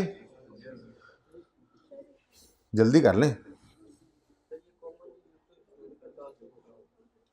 कॉमनली हिस्टोरिकल कॉस्ट, जैसे कैपिटल मेंटेनेंस में पढ़ाया था, कैपिटल मेंटेनेंस में जो वो आम वाला मैंगो वाला जो मनी टर्म्स वाला था वो हिस्टोरिकल कहलाया था, और वही यूज होता है। इवन रियल टर्म्स वाला भी कोई नहीं यूज होता, फिजिकल वाला तो गया और तरफ, और ठीक है ना, वो लिखवाए भी तो उनके नाम भी लिखवाए थे। तो नॉर्मली हम हिस्टोरिकल को, और ये चीजें फाइनेंशियल स्टेटमेंट को दिखाता हूं, देख तस्वीर पहले पूरी बना लो, ये बात याद रखना। इधर देख, ये अल्लाह करे अब ये पूरा आ जाए, ये जरा थोड़ा सा नहीं आ रहा, मैं आगे आ गया हूं या वैसे तो मैं स्मार्ट से ही हूं, लेकिन चलें।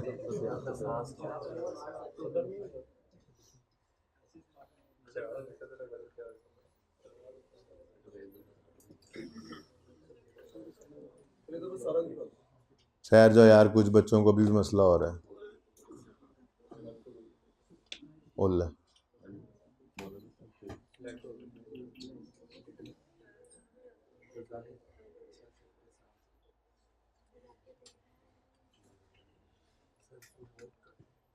जाएगा यार, कुछ बच्चों के कैमरे नहीं भी सही होते, वो कहाँ जाएंगे।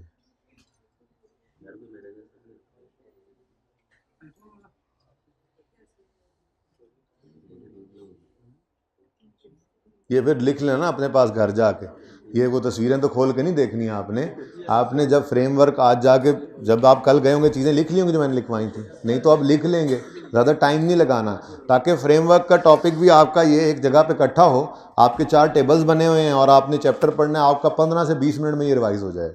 ये इसलिए बनवाए हैं, ना कि इसलिए कि आप हमेशा फिर जब भी आए मोबाइल खोलें, जब मोबाइल खोलें तो फिर 2 घंटे बाद वापस किताब पे जाए। तो ये रिस्क नहीं लेना, इसको सफ़े पे बना लीजिएगा।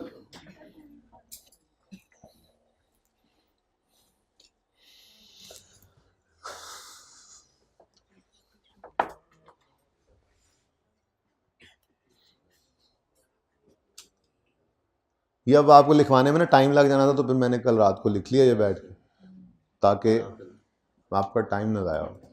लेकिन फिर भी 1 घंटे के करीब 40 मिनट तकरीबन हो गया, अभी तक हम एक चैप्टर से आगे नहीं गए। तो इसीलिए इन्हीं बातों से मुझे लगता है कि शायद कल भी आना पड़ जाए। लेकिन अगर चीज़ें ऐसी रह गई कि जो मुझे लगा कि 2-3 घंटे में हो जानी है, तो फिर सुकून है, फिर इंशाल्लाह जोहर के बाद मिल लेंगे। और थोड़ा लेट भी हो गए तो हाँ जोहर आज जुम्मा भी है ना, जोहर मतलब कि हमारी ब्रेक जो होती है 2 बजे फिर शुरू करेंगे। अच्छा जी, अपना उसके बाद जी ये देखें, ये मैंने आपको बताया था, इसका नाम क्या है? इसका नाम हिस्टोरिकल, यही यूज़ होता है, ठीक है। इसको कांस्टेंट परचेजिंग पावर और इसको करंट कॉस्ट अकाउंटिंग भी कहते हैं। ये आपने पहले से ही तस्वीर बना ली हुई थी, ठीक है ना। ओके, तो बस इतना सा टॉपिक था। अब इधर देखें जी, पास पेपर्स जो करने होंगे मैं रिवीजन प्लान में डाल दूंगा इनमें से, ठीक है। वरना आप खुद भी बैठ के आराम से ऐसे कर लेंगे, मसला कोई नहीं है, ठीक है। आपकी जिस वक्त असाइनमेंट है ना जी, असल में वो असाइनमेंट ये है कि आप अपना नॉलेज टेस्ट करें कि मैंने तो बस पढ़ा के जान छुड़ा ली, कुछ समझ भी आई कि नहीं। तो ऑल MCQs आपके हो सकते हैं,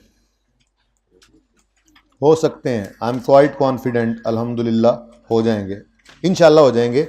लेकिन ये अभी इसलिए फ़ौरन कह रहा हूँ कि अगर हम आज ही, कल की बजाय आज ही कंक्लूड करते हैं, तब भी आपकी 11 बजे से तकरीबन 2 बजे तक ब्रेक बनेगी, 11:15 से 2, उसमें ये कर लेना है, ताकि अगर कुछ नहीं हुआ तो मुझसे पूछ लो, ठीक है ना।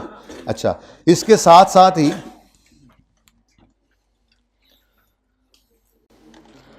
आप इस सवाल को भी अटेम्प्ट करेंगे अभी, मतलब अभी का मतलब आज ही आपने अटेम्प्ट करना है, ठीक है। और इंशाल्लाह आई एम क्वाइट कॉन्फिडेंट, अल्लाह ने चाहा तो ये भी हो जाएगा, ठीक है। ताकि आपको थोड़ा कॉन्फिडेंस आए कि चैप्टर भी पढ़ लिए। पास पेपर इसलिए नहीं कह रहा कि वो मैं 2-3 कर लूँगा, उसमें भी यही चीज़ें हैं, लेकिन आपको इसलिए कह रहा हूँ कि आपको थोड़ा कॉन्फिडेंस आए कि यार फ्रेमवर्क पढ़ लिया हमने, हालांकि 1 दिन का काम है, लेकिन मैंने 2-3 पे फैला दिया, क्योंकि साथ और चीज़ें भी चल रही थी। इधर उधर स्ट्रेटजी इस तरह से रखी है कि हर चीज़ को थोड़ा 2-3 चीज़ें चल रही हैं, साथ साथ चल रही होती थी, लेकिन ज़रा टाइम दूसरी को ज़्यादा मिल जाता, ठीक है ना।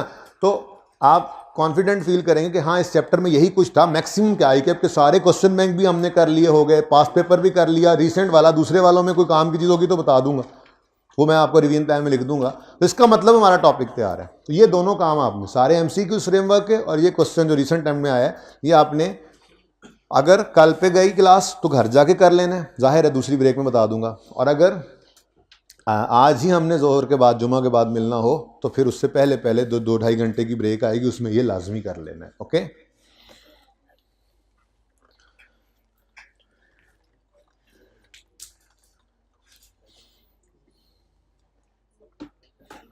ठीक है जी, डन हो गया। चलें फिर EPS की तरफ मूव करते हैं।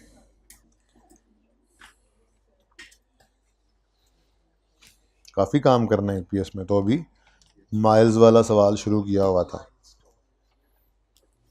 काफ़ी काम लग रहा है। 4-5 सवालों के नोट मैंने कहा, रिसेंट टाइम में कुछ बच्चे कह रहे थे रिसेंट टाइम का सवाल पूरा नहीं हुआ था टेस्ट में, हालांकि आया था।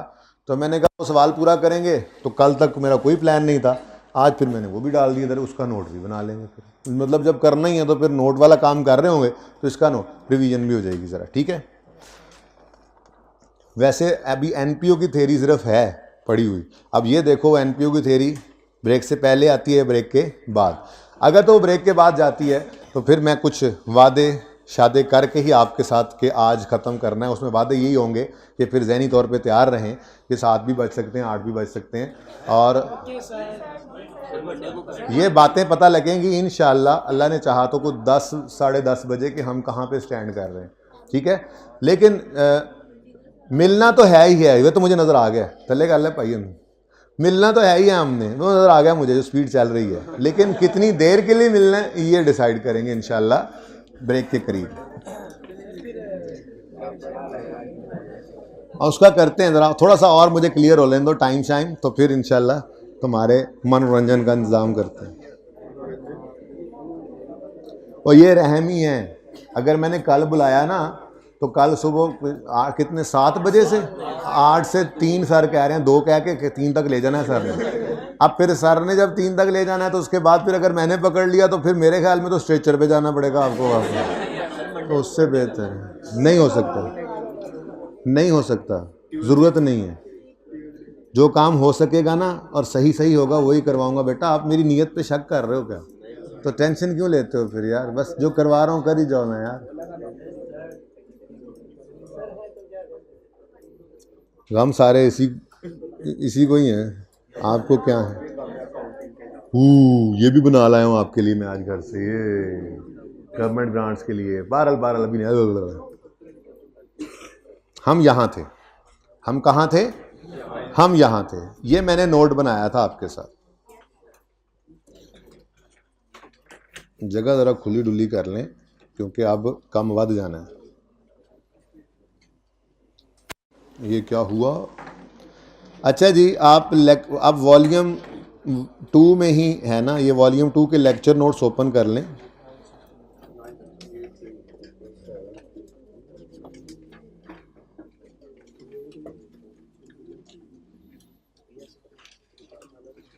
हाँ जी ईपीएस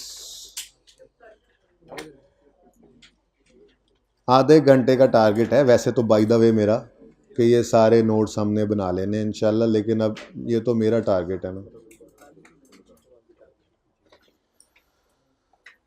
सोचा तो ये था कि आधे घंटे से भी कम में फ्रेमवर्क फड़का देना है मैंने। अभी भी आप लोगों का दिल तो नहीं था, काम इन्ना की सी ताड़ा सी, चल भाई चलिए।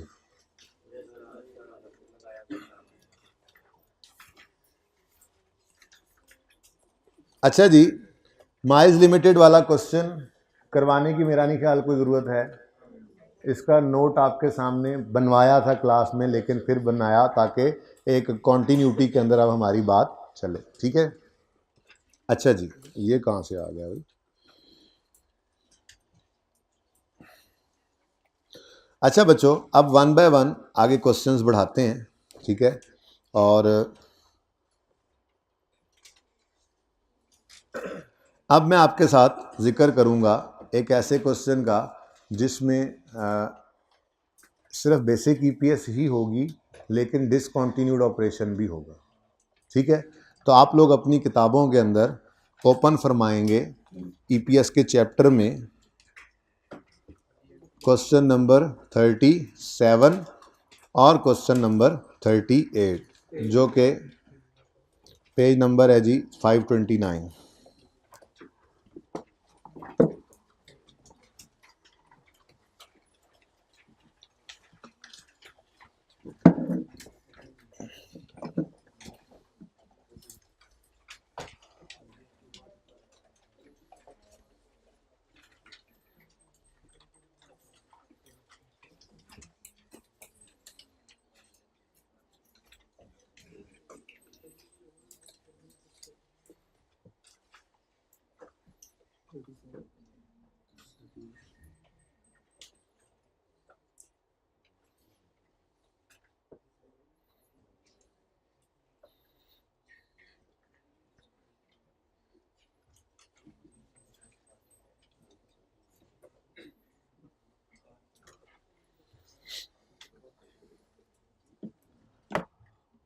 अच्छा जी, ये क्वेश्चन आपके सामने है।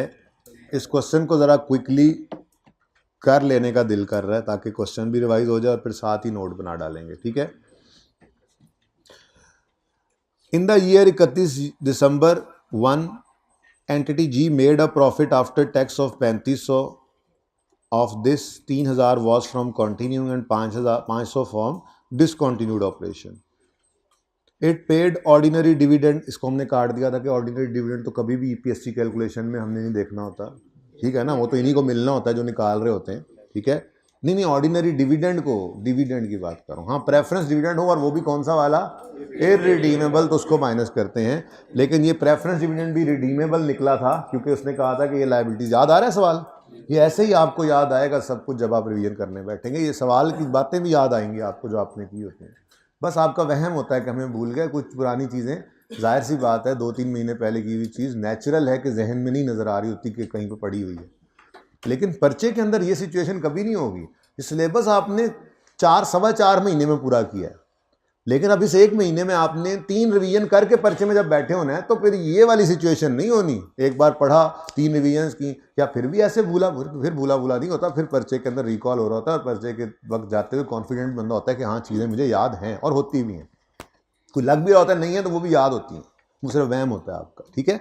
अच्छा, क्योंकि देखो अब मैंने कोई और क्वेश्चन अगर किया हुआ ओपन करूंगा ना, किया हुआ क्वेश्चन, तो आपको सारी बातें याद आ रही होंगी जो क्लास में की हुई हैं। तो जब मेहनत की है सेशन के दौरान तो बस इसको 1 महीने के अंदर कैपिटलाइज करना है, इसको माफ़ी नहीं देनी वरना मारे जाओगे। और अगर कर गए कैपिटलाइज 1 महीने को तो जो कमी बेशी रह गई थी वो भी इंशाल्लाह अल्लाह पूरा सेशन टिका के पढ़े। आखिरी महीना नहीं पढ़ोगे तो बहुत चांसेस हैं फेल ही होगे, तकरीबन समझ लो कि 99% चांस है कि फेल हो जाओगे। सारा सेशन टिका के पढ़े हो, आखिरी महीना नहीं पढ़े हो ना तो 99% चांसेस है फेल होने के। और अगर सेशन सारा सिर्फ क्लासें ली, बस मार के पेपर टेस्ट पास हो जाता था, बस क्लास में बेइज्जती के डर से कभी काम कर लिया, लेकिन पढ़ते रहे, चलते रहे, साथ साथ कोशिश करते रहे, होमवर्क भी कर लेते थे, पर कोई शाइनिंग स्टूडेंट नहीं थे, मेरी तरह के थे कोई, तो आखिरी महीना टिका के पढ़ लिया तो 99% चांस है कि इंशाल्लाह पास हो जाएंगे। तो इतनी सी बात है, ये आखिरी महीने की अहमियत को समझें आप। बहुत सारे अच्छे बच्चे फेल हो जाते हैं इस आखिरी महीने के अंदर, बहुत सारे अच्छे बच्चे ना पढ़ के। तो अपनी सेहत का भी ख्याल रखना है। बीमार हो जाते हैं बच्चे ऐसे ही खामखा में, पता नहीं क्यों बीमार, टेंशन से हो जाते हैं, ये क्या चक्कर है। तो सारी चीज़ों का ध्यान रखना। ये आखिरी महीना बहुत इंपॉर्टेंट है, बहुत इंपॉर्टेंट है, ठीक है। किसी एक जगह टिक के बैठ जाना, आज ही डिसाइड कर लेना कि मैंने घर जाके पढ़ना है या हॉस्टल में पढ़ना है। Rolling stone gathers no moss, ठीक है ना। कोई आ रहा है जा रहा है, 2-3 दिन इधर बैठे, नहीं पढ़ा गया, फिर चले गए घर, 2-3 दिन वहाँ नहीं पढ़ा गया, फिर वापस आ गए। 2-3 दिन तो वैसे टेम्पो बनने में लगते हैं भाई। तो बस डिसाइड करो एक बार और फिर उस पर अड़ जाओ कि जो करना है आज पहले डिसाइडेड हो। घर जाना है तो फिर जिस दिन क्लासें खत्म हो बिस्तरा पैक घर, और यहाँ रुकना है, आउट स्टेशन वालों की बात कर रहा हूँ, बाकी तो लाहौर के तो लाहौर में ही है। और यहाँ रुकना है तो पहले दिन ही आपका डिसाइडेड हो। बच्चों यहाँ बता रहा हूँ, ये बता रहा हूँ मैं, प्रैक्टिकल अपना तजर्बा, अपने दोस्तों का, साथ वालों का तजर्बा, और उसके बाद टीचिंग लाइफ का तजर्बा। प्लीज़ ऐसे नहीं करना, ठीक है। चले, बहुत इंपॉर्टेंट है ये महीना भाई। बैठो भाई, जब भी आओ मुंह उठा के कहीं भी बैठ जाओगे, हैं मतलब। अच्छा, तुम पीछे मुड़ के देख रहे हो तो मैं उसकी जगह भेज देता हूँ, उसको यहाँ बिठा लेता हूँ, वैसे मैं उससे दूर नहीं बैठ सकता ज़्यादा। आओगे पहली रो में, पहली रो में बिठाओगे इसको, आ जा पहली रो में आ जा।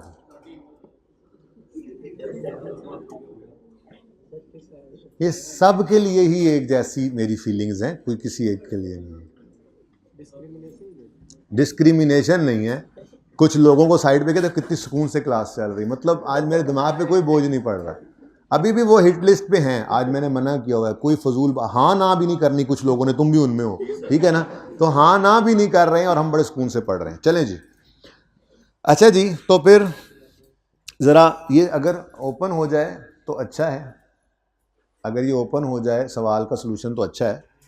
नीचे सर पड़ा हुआ है, चलो रहने दो। अच्छा रहने दो, आप रजिस्टर ना, और ना खोलो ना, मुसीबत में जल्दी करते हैं दोबारा। देखें जी, सबसे पहले तो मैंने आपसे रिक्वायरमेंट ये की है कि इसके मैंने कहा भी था रेलेवेंट एक्सट्रैक्ट्स बनाने हैं और रिलेटेड नोट्स। बनाया भी था इसका? नहीं बनाया था, होमवर्क दिया था। शुक्र है, अल्लाह करे सवाल यही वाला हो। Yes, working number 1। वैसे ये बाद में करते हैं, मेन सफ़े के ऊपर वर्किंग नहीं शुरू कर देनी। अब ये सारी चीज़ें समझा करो, ये हर टॉपिक के साथ साथ ना टिप्स भी जा रही हैं। आप कहते हो जी भाईजान जाग जाओ, भाईजान जगा दो यार, अभी मतलब कोई इसको यार गुंजाइश नहीं रहेगी हुंदे, मतलब आखिरी क्लास है, ठीक है। अब थोड़ा एसी और तेज़ कराएं जी। ये पानी पिलाएं भाई को, पानी पिलाएं, वापस खा देना सारे ना, पीन लग जाना, मेरा मुखा ही ना देना। पानी पियो। आज लग रहा है कि जोहर के बाद हम दोबारा मिलेंगे और रात तक फ्री हो जाएंगे, लेकिन लग रहा है, पर ये तुम लोगों, कुछ लोगों तुम्हारे समय चुप रहने के ऊपर डिपेंड करता है, चुप करके बैठो। अच्छा बच्चों, मैं ये अर्ज कर रहा था कि आपने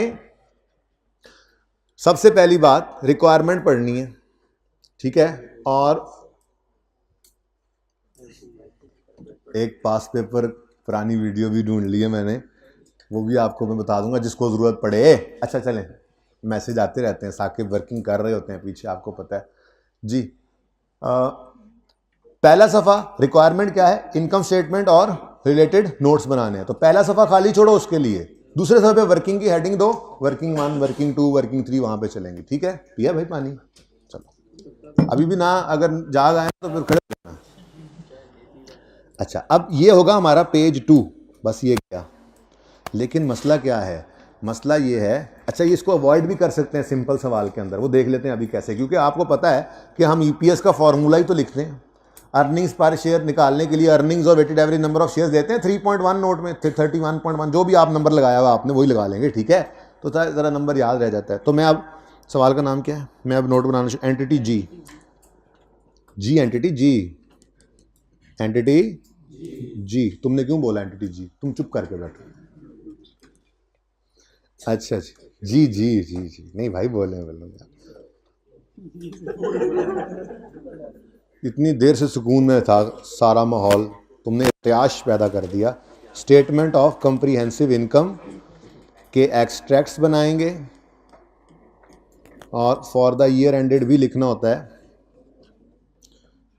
एक ही साल है, सुभान अल्लाह, फॉर द ईयर एंडेड, यहाँ ही बनाने लग गया, चलो उठा के फिर यहाँ से नोट को ले जाएंगे, ठीक है ना, कंपैरिजन में ज़रा नोट बनाने हैं ना वहाँ पे, for the year ended 31 December X1, year 1, low given क्या है जी, हमें सिर्फ और सिर्फ प्रॉफिट, प्रॉफिट गिवन है जी 31 दिसंबर, कोई ज़रूरत नहीं है कॉन्टिन्यू डिसकॉन्टिन्यू अलग शो करने की, बस प्रॉफिट शो कर दो, ठीक है। प्रॉफिट कितना जी,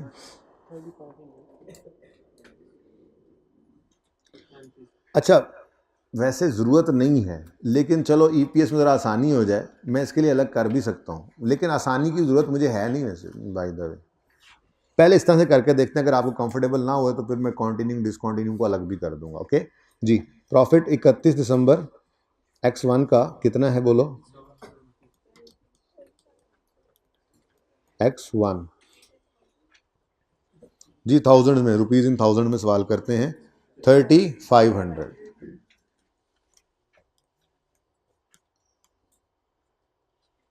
ठीक है जी। अच्छा उसके बाद यहाँ पे मैंने डबल अंडरलाइन कर दिया, अगर आपको बात समझ में ना आई तो फिर मैं प्रॉफिट को तोड़ के लिख दूंगा, कॉन्टिन्यूइंग का 3000, डिसकॉन्टिन्यूइंग का 500, ठीक है। अच्छा उसके बाद जी यहाँ पे मैंने निकालनी है बेसिक ईपीएस और डायल्यूटेड ईपीएस, सवाल में कोई नहीं है तो बेसिक एंड डायल्यूटेड सेम ही होगी, बेसिक एंड डायल्यूटेड, पर्चे में प्लीज़ इसको ईपीएस लिखना, फास्ट फॉरवर्ड में सुनने वालों पर्चे में इसको प्लीज़ पूरा अर्निंग्स पर शेयर लिखना। अच्छा जी, तो लिख देता हूँ, चले रहने दें, ठीक है आप लिख लेंगे, मैंने बोल दिया आहिस्ता आहिस्ता भी, बेसिक एंड डायल्यूटेड ईपीएस मैंने इसलिए लिख दिया क्योंकि इसमें कोई कन्वर्टेबल इंस्ट्रूमेंट है ही नहीं सवाल में, ठीक है। अच्छा अब ये फिगर निकालनी है, ये निकली हुई है वैसे तो, कॉन्टिन्यूइंग की 3 है, डिसकॉन्टिन्यूइंग की 0.5 है, तो टोटल कितनी बनेगी, तो ये 3.5 टोटल होती है, ठीक है। तो यहाँ पे मैंने शो किया 3.5। अच्छा अब इसका एक हल होता है, वो हल ये होता है, चाहो तो फेस पे, चाहो तो नोट्स में जाकर इस 3.5 का ब्रेकअप शो कर दो, ये आपकी मर्जी होती है, मैं फेस पे शो करना सिखा देता हूँ आपको, ठीक है जी। लो एक डिब्बा बनाया, डिब्बे में केक डाल देते हैं जी, basic and diluted EPS continuing 3.0 थी और डिसकॉन्टिन्यूइंग बस इतनी सी रिक्वायरमेंट थी, आपको याद है डिस्क्लोजर्स पढ़ाए थे तो उसमें पढ़ाया था कि डिसकॉन्टिन्यूइंग और कॉन्टिन्यूइंग की अलग अलग शो करनी होती है, चाहो तो फेस पे अलग अलग शो कर दो, नहीं तो एक मिनट, ये भी साथ ओपन करके देख ही लें फिर। अब ज़रा बताओ डिस्क्लोजर किस सफ़े पे लिखे हैं? किताब तो आप लोगों के पास है ही, चलो रहन दो, तुम लोगों ने विशाल लगा देना। ये देखो मैंने ढूंढ लिया। चल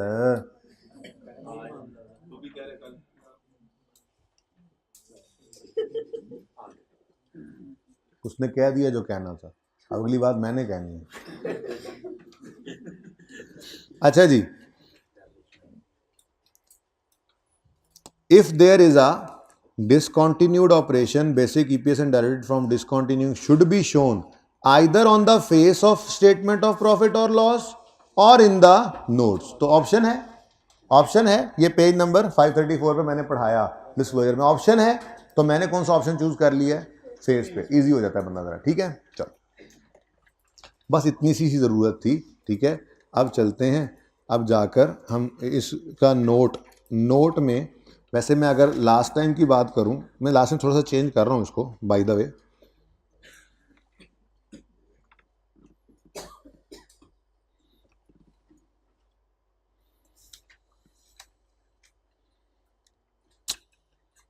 चलो ठीक है, जाने दो, चेंज ना करो।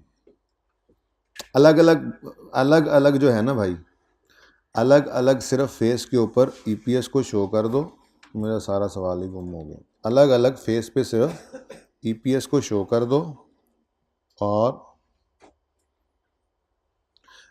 जो ईपीएस है ना, अब उसके अंदर चीज़ें जो हैं वो इकट्ठी यूज़ कर लो। उससे फ़ायदा क्या होगा? देखो 3000 और 500 टोटल कितना बना? 3500।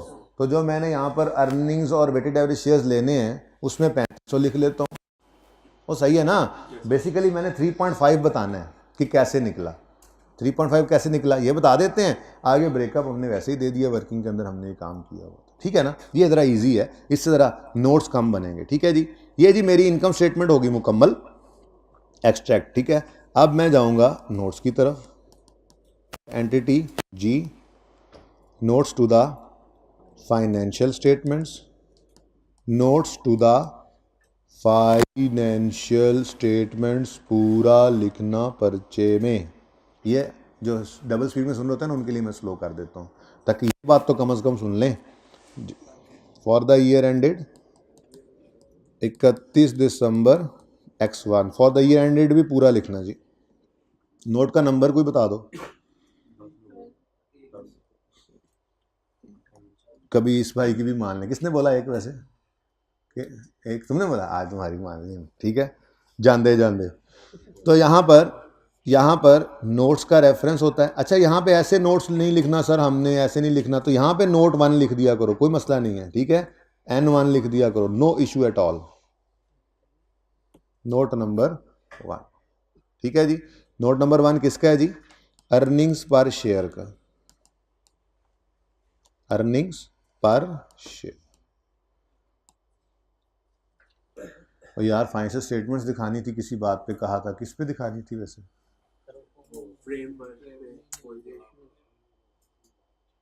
जाओ यार, तुम लोग याद ही नहीं कराते। इतनी कोई अहम तो नहीं, मतलब बड़ी मज़े की बात, अच्छी बात थी। अच्छा जी, अर्निंग्स पर शेयर में मैं पहले निकाल रहा हूँ 1.1 में बेसिक अर्निंग पर शेयर, ठीक है जी।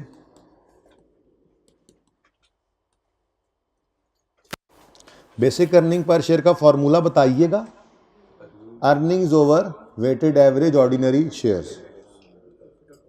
अर्निंग्स, हाँ वो पता ही है, अर्निंग्स, बस earnings attributable to ordinary share holders वही होती हैं, ठीक है। तो पूरी बात अगर लिखें तो, बहरहाल पूरी हम नहीं लिख रहे बात, ठीक है।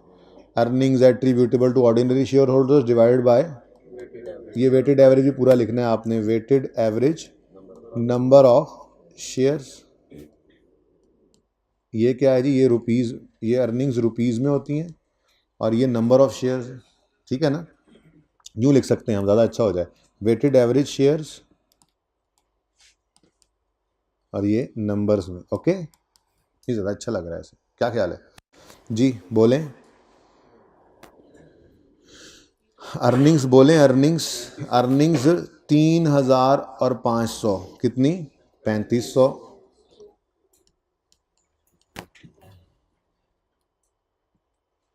अब ज़रा थोड़ा सा स्मार्ट करना पड़ेगा मुझे माजरत के साथ। वेटेड एवरेज शेयर्स नंबर, ज़रा सब नोड भी लिखने पड़ेंगे ना, ठीक है, ओके। और वेटेड एवरेज शेयर्स कितने यूज़ किए हमने? 1,000,000। इनको डिवाइड करो 3.5। लो जी, हो गया रेकनसाइल। और ये क्या आ गई जी हमारी? ये आ गई हमारी अर्निंग्स पर शेयर। ईपीएस लिख रहा हूँ मैं, आपने पूरा लिखना है, ओके, अर्निंग पर शेयर। अब उसके साथ ही हम अगला नोट क्या बनाएंगे? जुबान को थोड़ा सा और आगे लाएं ताकि नीचे तरतीब में चल रहे हो, नोट्स आप सामने सामने देख रहे हैं जी। नोट कौन सा बनेगा जी? कल वाली बात याद करके बता दें। अगला नोट क्या बनेगा? नहीं है इररिडीमेबल प्रेफरेंस डिविडेंड नहीं है, मैंने माना इररिडीमेबल का प्रेफरेंस डिविडेंड नहीं है, लेकिन वर्किंग बना लो ना, पर्चे में ना हो तो मत लिखना, लिख दो तो हर्ज भी कोई नहीं है। रेकन्सिलिएशन ऑफ व्हाट जी? रेकन्सिलिएशन ऑफ, ये ना इसको ये कर लेते हैं, नोट को ना ऐसे गोल दायरा लगाते हैं प्यारा सा, ठीक है, ओके। तो 1.2 में हमने रेकन्सिलिएशन बनानी है, जो कि आज तो कोई ज़रूरत नहीं है लेकिन पढ़ सकती है। ये रेकन्सिलिएशन होगी, मैं सिर्फ रिकॉन लिख दूं, ये रेकन्सिलिएशन होगी of profit of earnings with profit. चलो यूं कर लो, क्योंकि हम अर्निंग्स विद, यार थोड़ा सा आगे ले ही जाते हैं फिर, अब इतनी लड़ाई जब चल ही रही है तो क्या ख्याल है?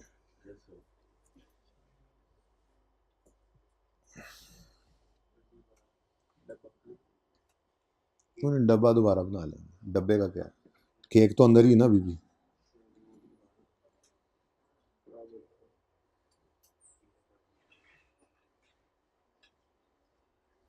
अब मेरे ख्याल में तो काफ़ी होगी जगह, नहीं तो मैं थोड़ी बहुत शॉर्ट फॉर्म और यूज़ कर लूँगा। असल में मैंने ना यही वाला फॉर्मेट आगे भी यूज़ करना है अगले सवाल में, बेहतरीन। सिर्फ उसके अंदर फ़र्क ये था, थोड़ा सा शायद डाटा बदले, लेकिन ज़्यादा फ़र्क ये था कि उसमें असल में प्रेफरेंस इररिडीमेबल वाले प्रेफरेंस डिविडेंड भी आ रहा था, इररिडीमेबल वाला। अच्छा जी, तो अब अगला काम हम कर रहे हैं, reconciliation of earnings with profit before tax, या जो भी लिखा हो, ठीक है ना। आफ्टर टैक्स ही होता है वैसे तो, लेकिन हमारे सामने सिर्फ लफ्ज़ प्रॉफिट लिखा हुआ, तो बस प्रॉफिट लिख दिया मैंने भी। अगर सवाल में पीबीटी हो तो पीबीटी लिख लेना आप, ओके। अच्छा, अब इसमें हम लिया करते हैं जी जो अर्निंग्स, बल्कि यह जो प्रॉफिट, अच्छा तरतीब भी वही रख लें ज़रा, इससे याद रह जाएगा। अब देखो काफ़ी सारे नोट बनाने हैं, एक जैसे बनाने हैं तो एक जैसे बनेंगे, ज़रा इजी रह जाएगा। Earnings, reconciliation of profit with earnings, और हम इसमें, ताकि हमें ये याद रहे ना कि हमने इसमें पहले प्रॉफिट को रखना होता है और फिर जो कोई इररिडीमेबल का प्रेफरेंस डिविडेंड माइनस, वो माइनस करके फिर अर्निंग्स निकालनी होती है, ताकि ये एक जैसे ही बने सारे के सारे, ठीक है। तो बताएं जी, प्रॉफिट कितना है जी सवाल में गिवन? 3500, और प्रेफरेंस लेस करेंगे irredeemable preference dividend of irredeemable. जी बच्चों, कोई नहीं है? अच्छा, तो हमारे पास आ गई अर्निंग्स।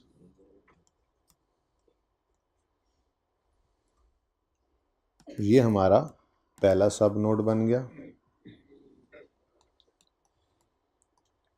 एक और चीज़ भी आपको दिखाई थी, अल्लाह आपको जज़ाए खैर दे, अगर आपको याद हुआ तो क्या ही बात है। वो चीज़ क्या थी? Diluted EPS. डायल्यूटेड ईपीएस नहीं है, मतलब डायल्यूजन नहीं हो रही है, तो जो बेसिक है वही डायल्यूटेड है। उसके लिए एक जुमला लिखा था नेस्ले वालों ने, याद है? नेस्ले यहाँ पे नहीं, नेस्ले यहाँ पे पड़ा है, नोट नंबर पता नहीं कौन सा था, चलो यहाँ से देख लेते हैं।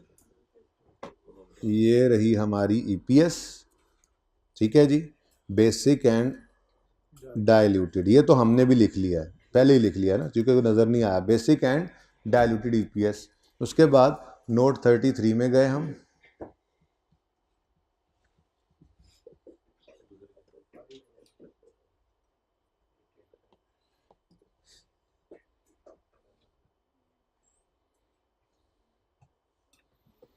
ये जी, ये हम यही हम बता रहे हैं। Profit attributable to ordinary share holders any earnings, weighted average shares और बेसिक ईपीएस ऐसे निकली। और फिर मैंने ये जुमला पढ़ाया भी था, there is no dilution effect on the basic EPS as company has no such commitments. तो ये वाली लाइन लिखेंगे हम। कितने गया भाई सवाल? There is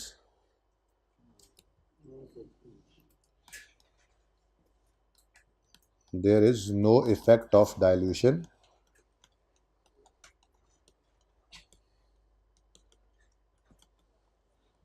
on basic EPS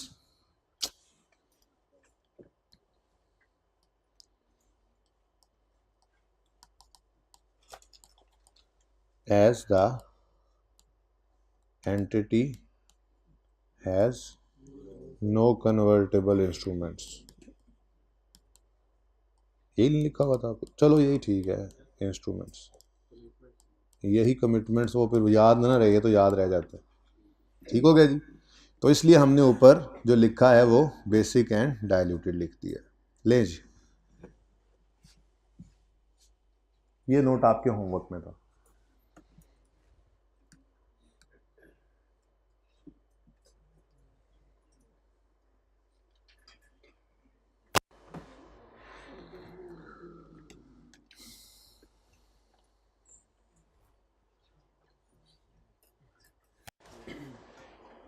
ठीक है,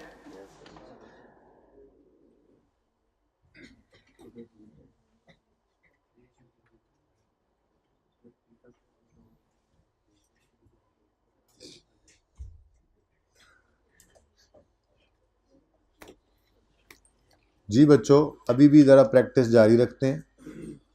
एक ऐसे बिजनेस की ईपीएस निकाल रहे हैं जिसमें डिसकंटिन्यूड ऑपरेशन भी है। माइल्स वाले सवाल में सिर्फ कंटिन्यूइंग ऑपरेशन वाले को देख लिया था। डिसकंटिन्यूड के अंदर मैंने जान छुड़ा दी आपकी। अभी सिर्फ क्या कर लिया, सारा काम वैसे ही करके बेसिक वर्किंग में की होती है ना, बेसिक अर्निंग कंटिन्यू डिसकंटिन्यू के अलग अलग, तो उसमें ऐड कर लो। अगर कभी ऐसे हो जैसे ये नज़र आ रहा था 3 और 0.5 था, तो आपने ऐड करके 3.5 लिख दिया। कभी ऐसा भी तो हो सकता था 3 और 1 माइनस होता, 1.5 माइनस होता लेट्स से, तो फिर क्या करते, नेट करके 2.5 यहाँ पे शो कर देते और नीचे जब ब्रेकअप देते तो 3 और नेगेटिव साइन। तो इस तरह सिर्फ ये यहाँ पे कर दो, तब बाकी सिंपल रह जाएगा सवाल, फिर मसला नहीं होगा। ठीक है। अच्छा जी, क्वेश्चन 2 आपने किया था, इसका तो मेरे पास सोल्यूशन भी नहीं है, अल्लाह माफ़ करे। तो कोई नहीं, हम वर्किंग्स को पकड़ लेते हैं, उनको भी कॉपी कर लेते हैं और अपने सवाल के हिसाब से उनको कर लेते हैं। क्या ख्याल है? ठीक है।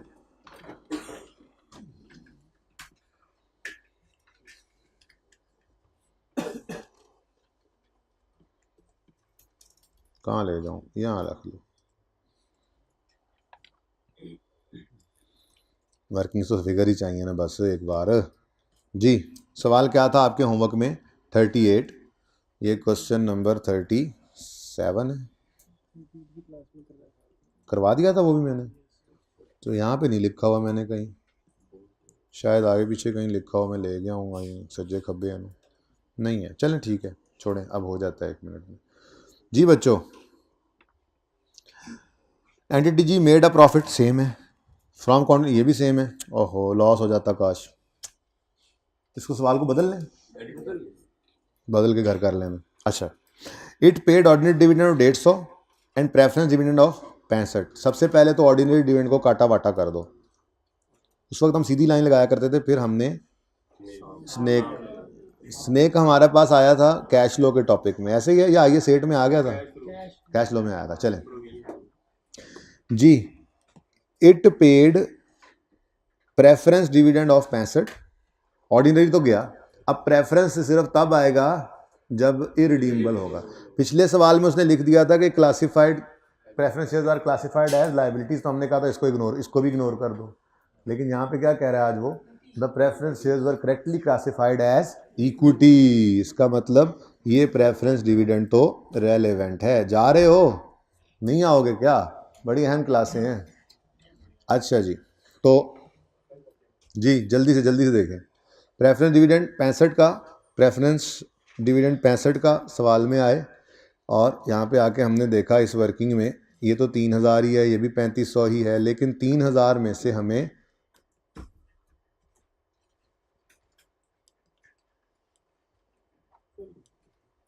जी क्या फ़र्क पड़ेगा भाई सोल्यूशन पे? ये जो 3000 मिलियन है, 3 मिलियन, इसमें से क्या माइनस कर दोगे? 65,000। तो ऊपर भी मैंने 1000 पूरी फिगर लिखी है ना यार अब वर्किंग में। जी अच्छा, ऊपर वाला 3 मिलियन मिटाऊं, फिर उसको करूं, फिर नीचे वाला 1 मिलियन मिटाऊं, उससे बेहतर है मैं इसको 65 लिख लूं, 65,000 पूरा। जी बताओ आंसर। 2.94 पर शेयर, ठीक हो गया जी। जबकि इसके बारे में हमने कहा था इसमें से डिविडेंड, ये वाला डिविडेंड माइनस नहीं करना, ठीक हो गया। अच्छा, उसके बाद जी यहाँ पर आए, बाकी सब तो सेम था, लेकिन ये 2.9 हो गया। 2.9 कर दूं बस, अगर ये 4 भी उड़ा दें तो ओके, राउंड कर दिया ओके। और 0.5 वैसे का वैसे ही है, तो ये टोटल कितना बन गया? 3.4। अब अर्निंग्स में आए और वेटेड एवरेज शेयर्स में आए तो ये 3.5 आ रहा था। मसला क्या आया कि जी प्रॉफिट में से हमने, अब यहाँ थोड़ा सा देखना पड़ेगा वर्किंग करके, प्रॉफिट में से हमने प्रेफरेंस डिविडेंड माइनस किया जी 65 का, तो कितनी अर्निंग्स आई हैं? बोलो बोलो। 3435। ये 3435 को इधर लाते हैं। अब ये मसला करेगा थोड़ा सा, लेकिन कोई नहीं। 3435 को इधर लाते हैं, डिवाइड करते हैं जब 1000 से, तो क्या आंसर आता है? राउंड हो रहा है तकरीबन, लेकिन आपको एक मसला आ रहा है। वो मसला ये आ रहा है कि हमने यहाँ पर इस प्रेफरेंस डिविडेंड को सिर्फ इस ईपीएस के निकालने में इस्तेमाल किया है, ठीक है ना। तो इसके लिए अब छोटी सी वर्किंग का रेफरेंस ही देना हमारी मजबूरी है, ठीक है, वरना काम वहाँ पर बढ़ जाएगा ज़रा ज़्यादा।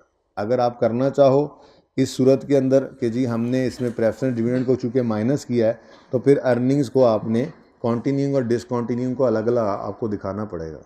ये फिर आपकी मजबूरी बन रही है, ठीक है। तो या तो छोटी सी वर्किंग शो कर देना पर्चे में।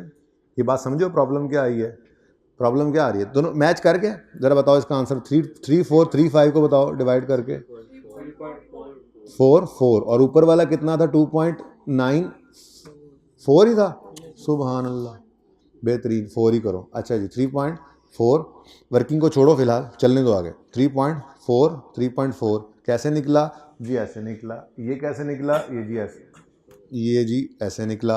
और there is no difference, dilution यही होगी क्योंकि कोई आपके पास है नहीं कन्वर्टेबल इंस्ट्रूमेंट, ठीक है जी। तो अगर डिसकॉन्टिन्यूड आ जाए तो आपने क्या करना है, आपने सिर्फ जो वर्किंग में रेशोज़ अलग अलग निकाली हैं, पॉजिटिव हैं चाहे नेगेटिव हैं, उन रेशोज़ को आपने सिर्फ यहाँ पे तोड़ के दिखा देना है, बाकी वर्किंग वैसे ही चला लेना, इजी रहेगा। लेकिन ये सारी बातें मैं बार बार आपको कह रहा हूँ कि टेस्ट हों, ये करीन अज़कियास लग रहा है। आप कहोगे टाइम ज़ाया कर रहा हूँ, टाइम बिल्कुल नहीं ज़ाया कर रहा बेटा, बस एहतियात के दर्जे में रहते हुए ये करवा ज़रूर रहा हूँ, ठीक है, करवाता तो मैं रहूँगा ये। और चूँकि सिलेबस के अंदर मौजूद है ये कॉन्सेप्ट, इसलिए टेस्ट तो हो सकता है, अभी तक हुआ नहीं है, तो जैसी जो ऐसी चीज़ें होती हैं उनके तो चांसेस और ज़्यादा बढ़ जाते हैं नॉर्मली, ठीक है। चलो लें जी, ये 2 क्वेश्चंस हो गए। बेसिकली हमने अब 3 क्वेश्चंस कर लिए हैं जिनमें हमने, कर लो बात तुम दोनों, जिसमें हमने नोट बनाए हैं, और अभी हम डायल्यूटेड ईपीएस इन सवालों के अंदर नहीं ला रहे थे। अब इसको भी उधर ही ले जाते हैं, वर्किंग्स की मुझे ज़रूरत नहीं है फ़िलहाल, तो मैं इन फॉर्मेट्स के ऊपर ही ज़रा ज़्यादा फोकस कर रहा हूँ आज।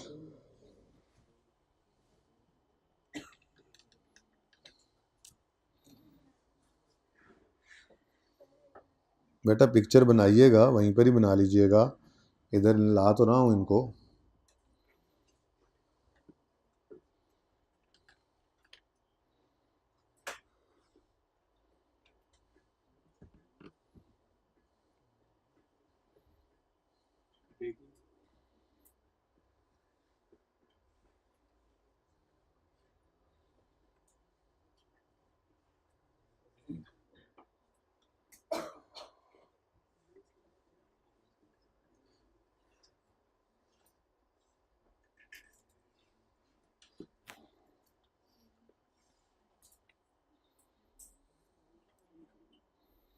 जी बच्चों, अब ये सिर्फ बेसिक ईपीएस है। मैक्सिमम क्या हो सकता था इसमें, डिसकंटिन्यूड ऑपरेशंस आ सकते थे।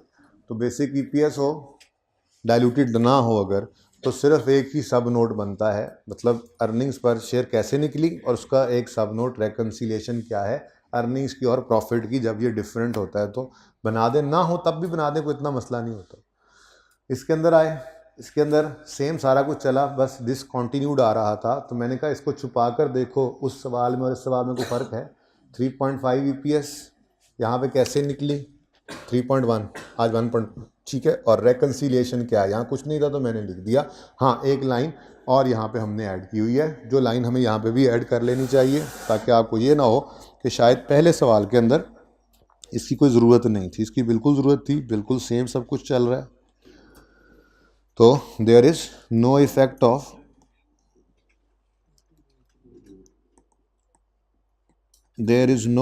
अब आप खुद लिखो, वहां देख के नहीं, इधर मेरी तरफ देख कर खुद से लिखो। मैंने आपके सामने लिखा था, there is no effect of dilution on basic EPS because entity has no such commitment, because entity has no convertible instruments।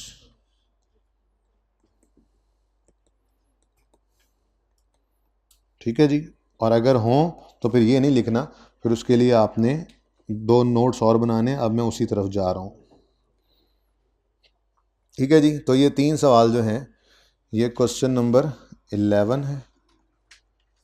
Page number कौन सा है जी इसका, पेज 968 वाला।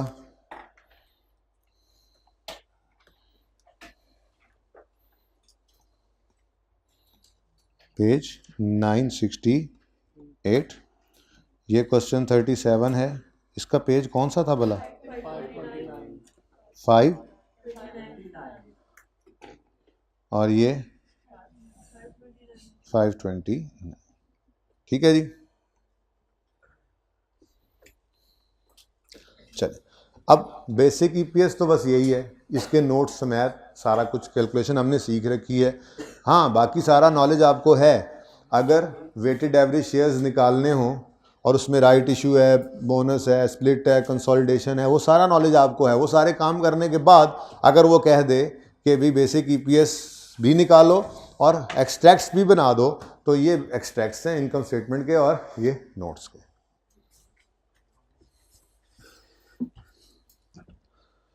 अब हम मूव करने लगे हैं जी डाइल्यूटेड की तरफ। जी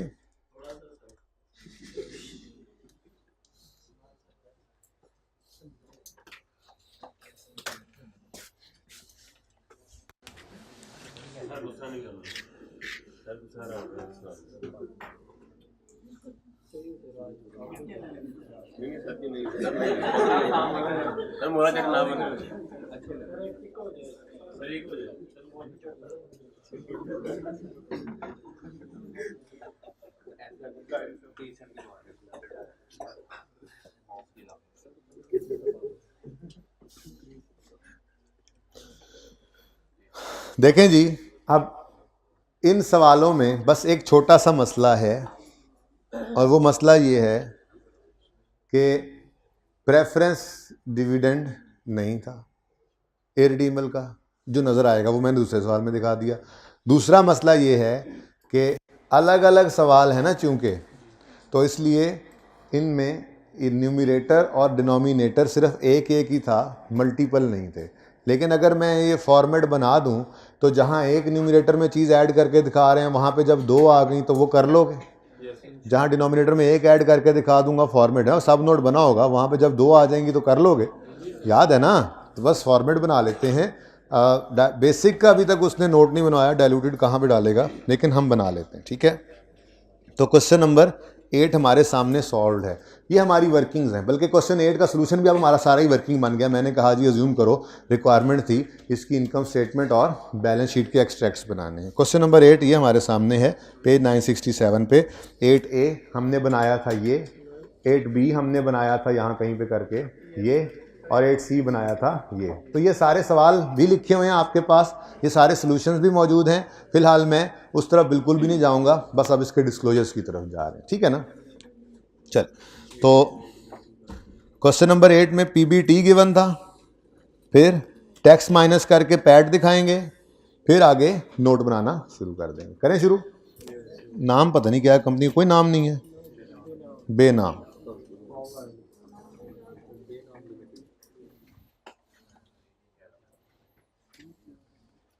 इसको अब नीचे ले जाते हैं ज़रा।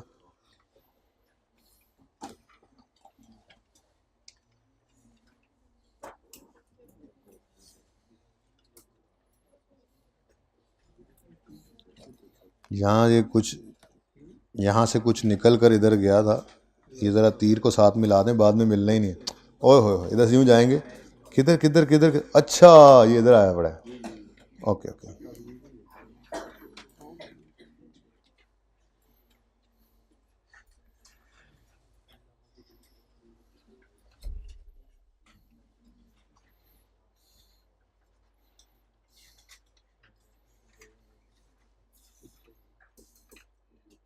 अब ये तो हो गया ना काम, इसको अब साइड पे कर दें। अब आते हैं हम जी बच्चों, सबसे पहले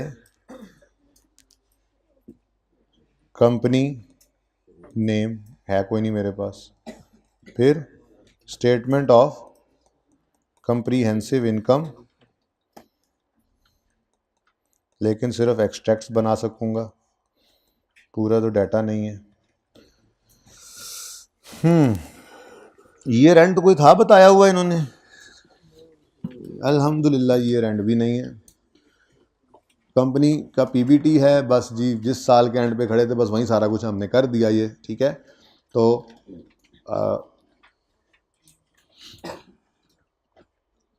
प्रॉफिट बिफोर टैक्स सवाल में गिवन है, प्रॉफिट बिफोर टैक्स 800,000। अब ये असल में फ़ायदा ये हुआ, बाकियों में पैट मैंने सेम रखा था, पैट 100, शुक्र है बाकियों में पैट सेम है, ज़्यादा कॉपी हो जाएगा, ठीक है। चलें जी, 8 लाख पीबीटी है और 30% टैक्स रेट है, तो कितना टैक्स बनेगा? हाई टैक्स भी प्रेजेंट करना पड़ेगा भाई। पैट कितना है जी? 800 कर दूं जी। उसके बाद लेस करते होते हैं हम टैक्स एक्सपेंस, तो टैक्स एक्सपेंस कितना है जी? 240, और पैट आ गया जिसको हमने यूज भी किया था। अच्छा, अब उसके बाद अगली चीज है जी ईपीएस प्रेजेंट करना, तो बेसिक ईपीएस आज और है और डाइल्यूटेड ईपीएस और है।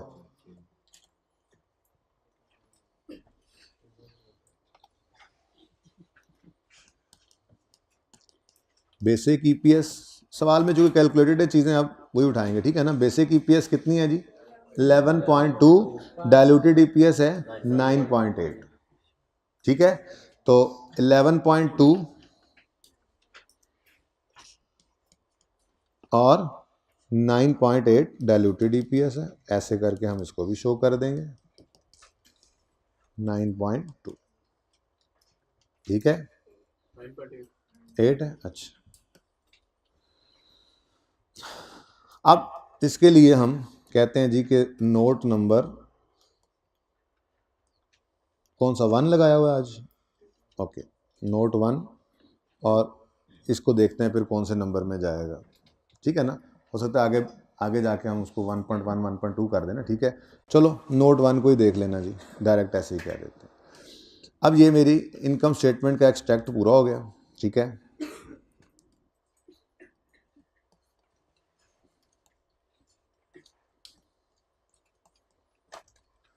अब मैं नोट्स की तरफ चलता हूँ। तो कंपनी नेम नोट्स, अब ईयर एंड कोई नहीं है क्योंकि सवाल में मुझे गिवन नहीं था तो इसलिए मैं नहीं लिख रहा, ठीक है ना।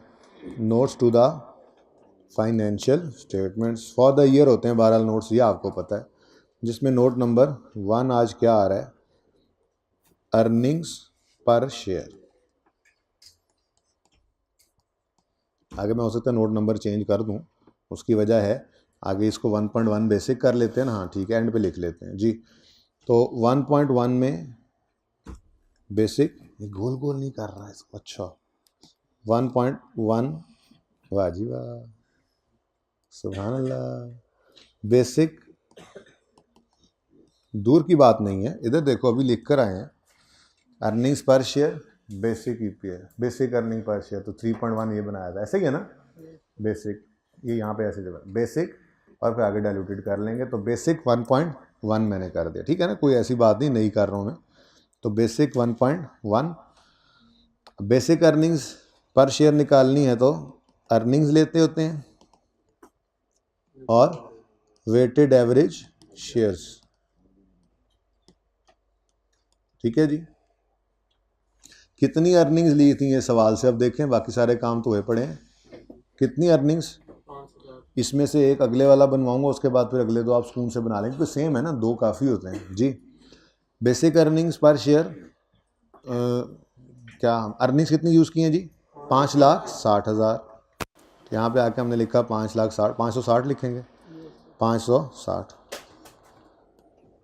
ठीक है जी।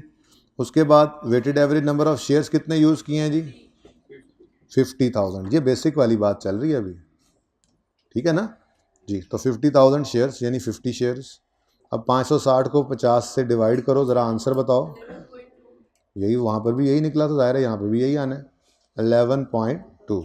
अब यूज़र को पता लग गया कि 11.2 कैसे आया है, यहाँ पे जाके हमने उन्हें कहा कि जी 1.1 देखना है आपने, बेसिक ईपीएस देखनी है ना, तो नोट नंबर 1.1 देखें हमारा, ठीक है। यार आपको फिर नाराज़गी होगी यार, गोल गोल ऐसे अच्छे अच्छे दायरे बनाओ, बच्चों ने तस्वीरें बनानी है, क्या याद करेंगे फिर। अच्छा, उसके बाद अगली बात, अभी इसी के अंदर चलने दो, हमें एक सब नोट इसका भी चाहिए होता है, वो सब नोट मैं बता दूं कि कैसे बनेगा, पता तो होना चाहिए, ठीक है। वो सब नोट 1.2 के अंदर जो रेकन्सिलिएशन हम बनाते हैं, reconciliation of PB of PAT with earnings, ठीक है ना जी। ये रेकन्सिलिएशन हमारी बनती होती है, जिसमें हम पकड़ा करते हैं पैट को, जो कि हमारा इस वक्त है 560, उसके बाद कोई चीज़ लेस नहीं हो रही, चलो मैं लिख देता हूँ प्रेफरेंस डिविडेंड, ताकि अब ये बात बस आज हो जाए बस फाइनल, अब इससे ज़्यादा अब क्या करना है इसके अंदर। प्रेफरेंस डिविडेंड इररिडीमेबल वाला, लेकिन वो है नहीं, और जो पैट था वही अर्निंग्स है, ठीक हो गया जी। अब अगली बात वेटेड एवरेज शेयर्स, बस कोई ऐसा मसला है नहीं उसके अंदर वेटेड एवरेज शेयर्स बताने के अंदर, लेकिन वेटेड एवरेज शेयर्स अगर हम रीस्टेट करते होते हैं ना वो राइट और बोनस से, उसके बारे में भी तरीका बताया हुआ था लिखने का, हम इसे नीचे लिख देते थे शेयर्स के अंदर ही जाकर, मैंने वो भी दिखाया था आपको फाइनेंशियल स्टेटमेंट्स में। बहरहाल जब टॉपिक चल रहा होता है तब तो बहुत कुछ चल रहा होता है बंदे के दिमाग में। तो उसके बाद जी अब 1.3 में जाकर मुझे मिलेगा, अरे क्यों नाराज़ हो गया यार, ये फिर देखो ना कितना अच्छा ऊपर पड़ा हुआ है, और ये ऐसे 1.3 में जाके भाई आप देखो डाइल्यूटेड ईपीएस हमने कैसे निकाली। तो 1.3 ये हमने बनाया, और यहाँ पे हमने लिखा डाइल्यूटेड ईपीएस, भी आगे लिख सकते हो, मैं ज़रा टाइम बचा रहा हूँ, डाइल्यूटेड लिख देता हूँ, डाइल्यूटेड ईपीएस। डाइल्यूटेड ईपीएस के अंदर जो अर्निंग्स इस्तेमाल की हैं वो वर्किंग से देखकर टोटल बतानी है, ठीक है, टोटल बतानी है। तो अर्निंग्स कितनी इस्तेमाल की हैं, 1,05,000, और शेयर्स कितने इस्तेमाल किए हैं, 75,000, ऐसे ही है ना। तो यहाँ पे मैंने जाकर लिखा अर्निंग्स, डाइल्यूटेड के लिए अर्निंग्स कितनी जी, 1,01,05 बनेगा ना, और वेटेड एवरेज शेयर्स 75। ज़रा चेक कर लो इसका आंसर आता क्या है, 1.4 ही था ऊपर भी,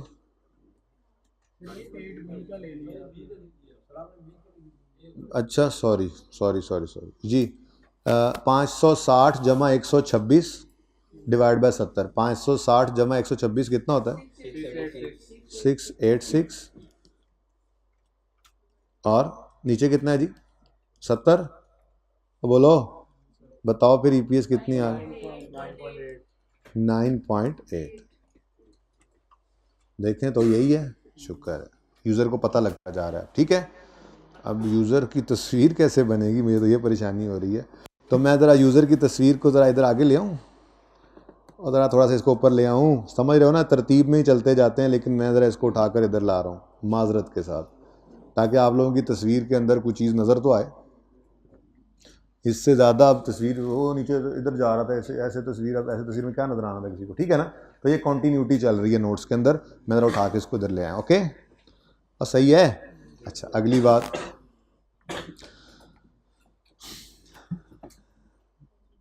बच्चों इसमें अब दो चीज़ें और हमें रेकनसाइल करके बतानी पड़ेंगी, क्योंकि देखो अर्निंग्स फिर अजीब सी हो गई हैं। 686, पहले वाली अर्निंग्स बड़ी मुश्किल से हमने 560 जो है वो रेकनसाइल की थी। मैंने माना कि सेम आ रही हैं, लेकिन मैं कहूँगा तो ऐसे ही ना। ठीक है, अब इन अर्निंग्स का फिर मसला आ गया, क्योंकि ये 560 इस्तेमाल नहीं हो रही। अब क्या मसला है? अब आपको पता है डायल्यूशन के अंदर हमने इसमें कुछ चीज़ें ऐड की हैं, ऐसे ही है। तो फिर हमने यूज़र को कहा, यूज़र आ जा, तेरे जिन कड्डा। ठीक है, यहाँ पे मैंने लिखा 1.4 और एक और रेकन्सिलिएशन बनाई। इस रेकन्सिलिएशन का नाम होगा reconciliation of basic and diluted EPS earnings. EPS नहीं, reconciliation of basic and diluted earnings. ठीक है बच्चों, अब बेसिक एंड डायल्यूटेड अर्निंग्स की रेकन्सिलिएशन बनानी है, तो हमने यहाँ पर सबसे पहले लिखनी है बेसिक अर्निंग्स। बिल्कुल वैसे ही बेटा जैसे आपने वो वर्किंग नहीं तरतीब से बनाई थी। ये सवाल में जो अभी नीचे लेकर गया, क्यों लेकर गया, यही तो दिखाना था आपको। क्या करते थे आप? तरतीब से चलते थे, याद हो तो। ये ओहो, वो कहाँ है? बेसिक डायल्यूटेड ईपीएस वाला सवाल नहीं किया हुआ हमने यहाँ पे? चलो, वो किताब पे नहीं किया हुआ, कोई बात नहीं, याद तो है आपको कि हम क्या करते थे, सबसे पहले बेसिक ईपीएस निकाल ली। उसके बाद फिर हम कहते थे चलो जी अब रैंकिंग करते हैं। रैंकिंग करने के बाद फिर जो रैंक निकलते थे उसके हिसाब से चलते थे। Basic EPS plus number 1, earnings आ गई, फिर शेयर्स भी आ गए, फिर डायल्यूटेड ईपीएस निकाली, फिर आगे हमने स्टेप रैंकिंग 2 वाले को ऐड किया, न्यूमरेटर में न्यूमरेटर, डिनोमिनेटर में डिनोमिनेटर। तो ये वही बस दिखाना है कि बेसिक अर्निंग प्लस क्या क्या चीज़ होकर डायल्यूटेड अर्निंग्स बनी है। तो हमारे इस सवाल में तो सिर्फ एक ही चीज़ ऐड हुई थी। वो एक ही चीज़ क्या है, पता नहीं ये क्या था वैसे सवाल के अंदर। ये 126 जो था ये क्या था, किस चीज़ का? हाँ, ये लिखेंगे हम, डिबेंचर कन्वर्टेबल डिबेंचर का इंटरेस्ट है, इंटरेस्ट सेविंग। ठीक है, और इसी तरह से डिनोमिनेटर में हमने क्या ऐड किया? 20,000। ये 20,000 क्या है? अगर ये डिबेंचर्स कन्वर्ट होके शेयर्स बन गए। तो ये दोनों चीज़ें रेकनसाइल करके बता रहे हैं हम। ठीक है, तो बेसिक अर्निंग्स सवाल ने बताई कितनी है, ये हमारी वर्किंग ने बताई हुई है कितनी है, 560, यहीं से उठाएंगे। इसके अंदर हमने क्या करना है जी, अब ऐड करना है interest saving, interest on dividend, debenture, dividend pay भी होता है वैसे। इंटरेस्ट ऑन डिबेंचर कितना है जी? आप कहोगे सर खुद देखें ना जाके, हम क्यों बताएं? 126, हम क्यों याद रखें? 126 बताएं जी। हो गया रेकनसाइल, होगी कोई तसल्ली अब यूज़र की? अच्छा ये 686 ऐसे बना है, आप तो कह रहे हो यूज़र तो मुसीबत से पै गया, की देखेगा। चलें, बहरहाल यूज़र है ना, यूज़र जी। उसके बाद अगला सब नोड बनेगा 1.5, क्योंकि शेयर्स भी गड़बड़ कर गए हैं। पहले शेयर्स नज़र आ रहे हैं हमें 50, लेकिन अब यहाँ पे यूज़ हो रहा है 70। भाई ये 70 कैसे बने? यूज़र पूछ रहा है आपसे, आप यूज़र को बता रहे हैं कि जी ये 70 ऐसे बने हैं। हम आपको बताते हैं, reconciliation of basic and diluted shares. ओह, जिथे करना सी गोल उत्थे कीता नहीं भाई। डायल्यूटेड शेयर्स जी, तो basic shares use in basic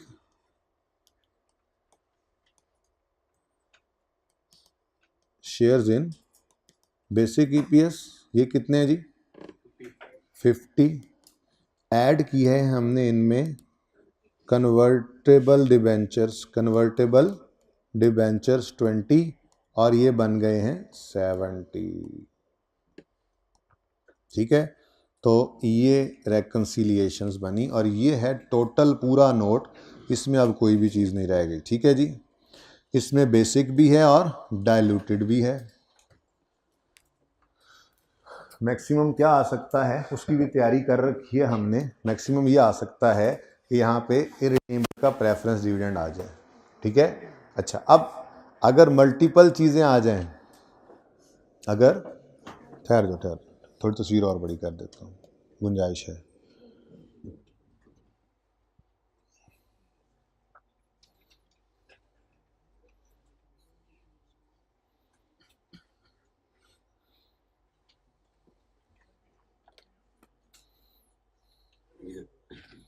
अच्छा जी, तो देखें ये सेम वही काम, बेसिक ईपीएस निकाली हमने 11.2, earnings weighted average shares working से उठाए। अर्निंग्स अगर प्रेफरेंस डिविडेंड है तो माइनस करके अर्निंग्स और पैड का डिफरेंस भी रेकनसाइल कर दोगे। इस सवाल में नहीं था, बल्कि अगले तीनों में नहीं है। ठीक हो गया। उसके बाद जब डाइल्यूटेड ईपीएस निकली तो वो कैसे निकली है वो हमारे पास कैलकुलेट हुई पड़ी है, वो हमने निकाल के दिखा दी। अब मसला ये है इसमें और इस अर्निंग में क्या फ़र्क है, अब यूज़र को बताना है। तो हमने कहा जी ये अर्निंग में हमने interest saving on debenture add की है। आप कहोगे जी मल्टीपल आ जाएं, तो मल्टीपल होंगे तो क्या होगा, add interest on debenture, interest saving on debenture, add interest saving on preference shares. और ऑप्शन का कुछ ऐड होता नहीं था न्यूमरेटर में, याद है। तो दो चीज़ें मैक्सिमम आ सकती हैं।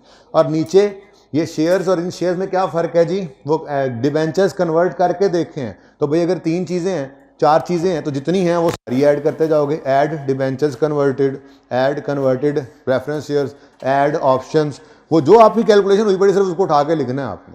ठीक है ना, तो यही आगे ऐड होता चला जाएगा। क्लियर है ये? इसकी पिक्चर ले लें, ब्रेक करनी है। अच्छा सुने, ये काम पूरा करके ही जाते हैं ना, सुन लें, कोई बात नहीं। ईपीएस को साइड पे लगाने दें, फिर ब्रेक करते हैं। अच्छा, अब यही सारा काम 8A में कर लोगे, घर पे प्रैक्टिस करनी है ना। ठीक है, अब देखो क्या होगा, फर्क क्या होगा। 8A प्रॉफिट की जगह 100 आ गया, ये ऊपर 100। ठीक है, टैक्स रेट कोई गिवन था सवाल में, 30% ही था, तो 30 माइनस करके आपने यहाँ पे लिख दिया 70। ठीक हो गया। उसके बाद आपने ईपीएस निकालनी है। ये आपने पहले बेसिक ईपीएस बतानी है 100 डिवाइड बाय 50, और कोई प्रेफरेंस डिविडेंड नहीं है आपकी यहाँ पर, फिर वो 0 ही आएगा। लेकिन लिखते रहो हर दफ़ा बनाते हो ताकि याद हो जाए ये बातें। ठीक है, बेसिक ईपीएस निकलने के बाद डाइल्यूटेड ईपीएस निकलेगी। डाइल्यूटेड ईपीएस के अंदर आपकी अर्निंग्स में ऐड होगा जो भी यहाँ पर चीज़ थी, वैसे क्या थी 8A में मैंने क्या बनाया था, बॉन्ड, कन्वर्टेबल बॉन्ड है। ठीक है, तो इनकी इंटरेस्ट सेविंग और इनके कन्वर्जन, ये चीज़ें यहाँ पर वर्किंग के अंदर ऑलरेडी हम कर चुके हुए हैं। ये फिगर जो रेड की हुई हैं यही तो निकली होती हैं आपके पास। ठीक है, तो जब आप डाइल्यूटेड ईपीएस निकालेंगे तो उसके अंदर आपको जब पहले नोट में लिखना है ना, तो आपने यूँ लिखना है 1,42,100, 1,04,200 डिवाइडेड बाय 70,000। फिर आगे इसकी रेकन्सिलेशन बना के दिखानी है। ठीक है, तो ये सारे के सारे सवाल सेम हैं, सिर्फ चीज़ों के नाम या फिगर्स बदल रही हैं। ठीक है, लेकिन जब ऑप्शंस में आओगे, इधर 8C ऑप्शंस भी होगा, ये जब ऑप्शंस में आओगे तो ऑप्शंस में न्यूमरेटर में कुछ भी ऐड नहीं होना, सिर्फ डिनोमिनेटर के अंदर 750 ऐड होना है। ठीक है ना, लेकिन अगेन आप 0 कर लेना। अब ये सारे सवाल अलग अलग हैं, कॉन्सेप्ट बिल्डिंग के लिए बहुत अच्छे हैं, लेकिन अगर यही सारी चीज़ें इकट्ठी आ जाएं तो मेरा नहीं ख्याल कोई ऐसी बड़ी बात हो जाएगी कि आप नहीं कर सकेंगे। आपको फॉर्मेट्स बनवा दिए एक सवाल में, डिबेंचर्स, बॉन्ड, कन्वर्टेबल बॉन्ड्स और कन्वर्टेबल प्रेफरेंस शेयर्स तीनों आ गए, तो क्या होगा, बेसिक ईपीएस तो वैसे ही सिंपल निकलेगी, बेसिक ईपीएस का सिर्फ ये एक सब नोट बनेगा। लेकिन जब डाइल्यूटेड ईपीएस में आएंगे तो वो हमारा आंसर निकला हुआ है, जहां पे हमने जाके रैंकिंग में एक निशान लगाया था ये डाइल्यूटेड है, तो उस वाली अर्निंग्स जो ऊपर पड़ी हुई थी ऐड होने के बाद वो लिखोगे, और फिर जो डिवाइड हुए थे शेयर्स वो लिख दोगे। अब ये अर्निंग्स और ये शेयर्स इन अर्निंग्स और इन शेयर्स से मैच नहीं करेगा। तो फिर आप आगे दो सब नोट्स बनाओगे। एक में आप अर्निंग्स को ये जिधर अर्निंग्स, इन अर्निंग्स को इन अर्निंग्स से मैच करवाने लगोगे तो फिर ऐड कर दोगे इंटरेस्ट सेविंग ऑन डिवेंचर भी, नेट ऑफ टैक्स आपने की होगी, फिगर लिखनी है, ऐड कर दोगे प्रेफरेंस वाले भी इकट्ठा। तो यहाँ दो चीज़ें आ जाएंगी, तीसरी आती कोई नहीं है। सिलेबस में कोई थी तीसरी चीज़? दो ही थी, ठीक है। अच्छा हाँ, दो दफ़ा आ सकते हैं, वो अलग बात है। और reconciliation of basic and diluted के अंदर जब शेयर्स के अंदर रेकन्सिलिएशन दिखाओगे तो यहाँ पे 50 शेयर्स हैं, ऐड करोगे, कन्वर्ट होने के बाद डिवेंचर्स कितने बनेंगे, कन्वर्ट होने के बाद प्रेफरेंस शेयर्स कितने बनेंगे, कन्वर्ट होने के बाद यहाँ पे 3 चीज़ें ही मैक्सिमम आ सकती हैं। तो यही आपका नोट बन जाएगा। बहुत मुश्किल है लेकिन इस तरफ जाए। बहरहाल हमने एहतियातन ये भी कर ली है। ओके, आज तक नोट मांगा नहीं है इस तरह से, डिस्क्लोजर पता होने चाहिए। तो मैंने कहा जब डिस्क्लोजर पढ़ाने ही है तो वो डिस्क्लोजर ऐसे बना के पढ़ा लें तो ज़्यादा बेहतर होता है। पढ़ लिए थे वैसे हमने डिस्क्लोजर्स, ठीक है। तो 8B, A, B और C इसका आपने नोट बना लेना है, ठीक है। कोशिश कीजिएगा इसी ब्रेक में ही बन जाए। अच्छा, उसके बाद जी माइल्स हो गया, 37, 38 हो गया, क्वेश्चन 8A और 8B और 8C हो गया। आई कैप की रिसेंट अटेम्प्ट पे भी आ जाएं ज़रा। अच्छा,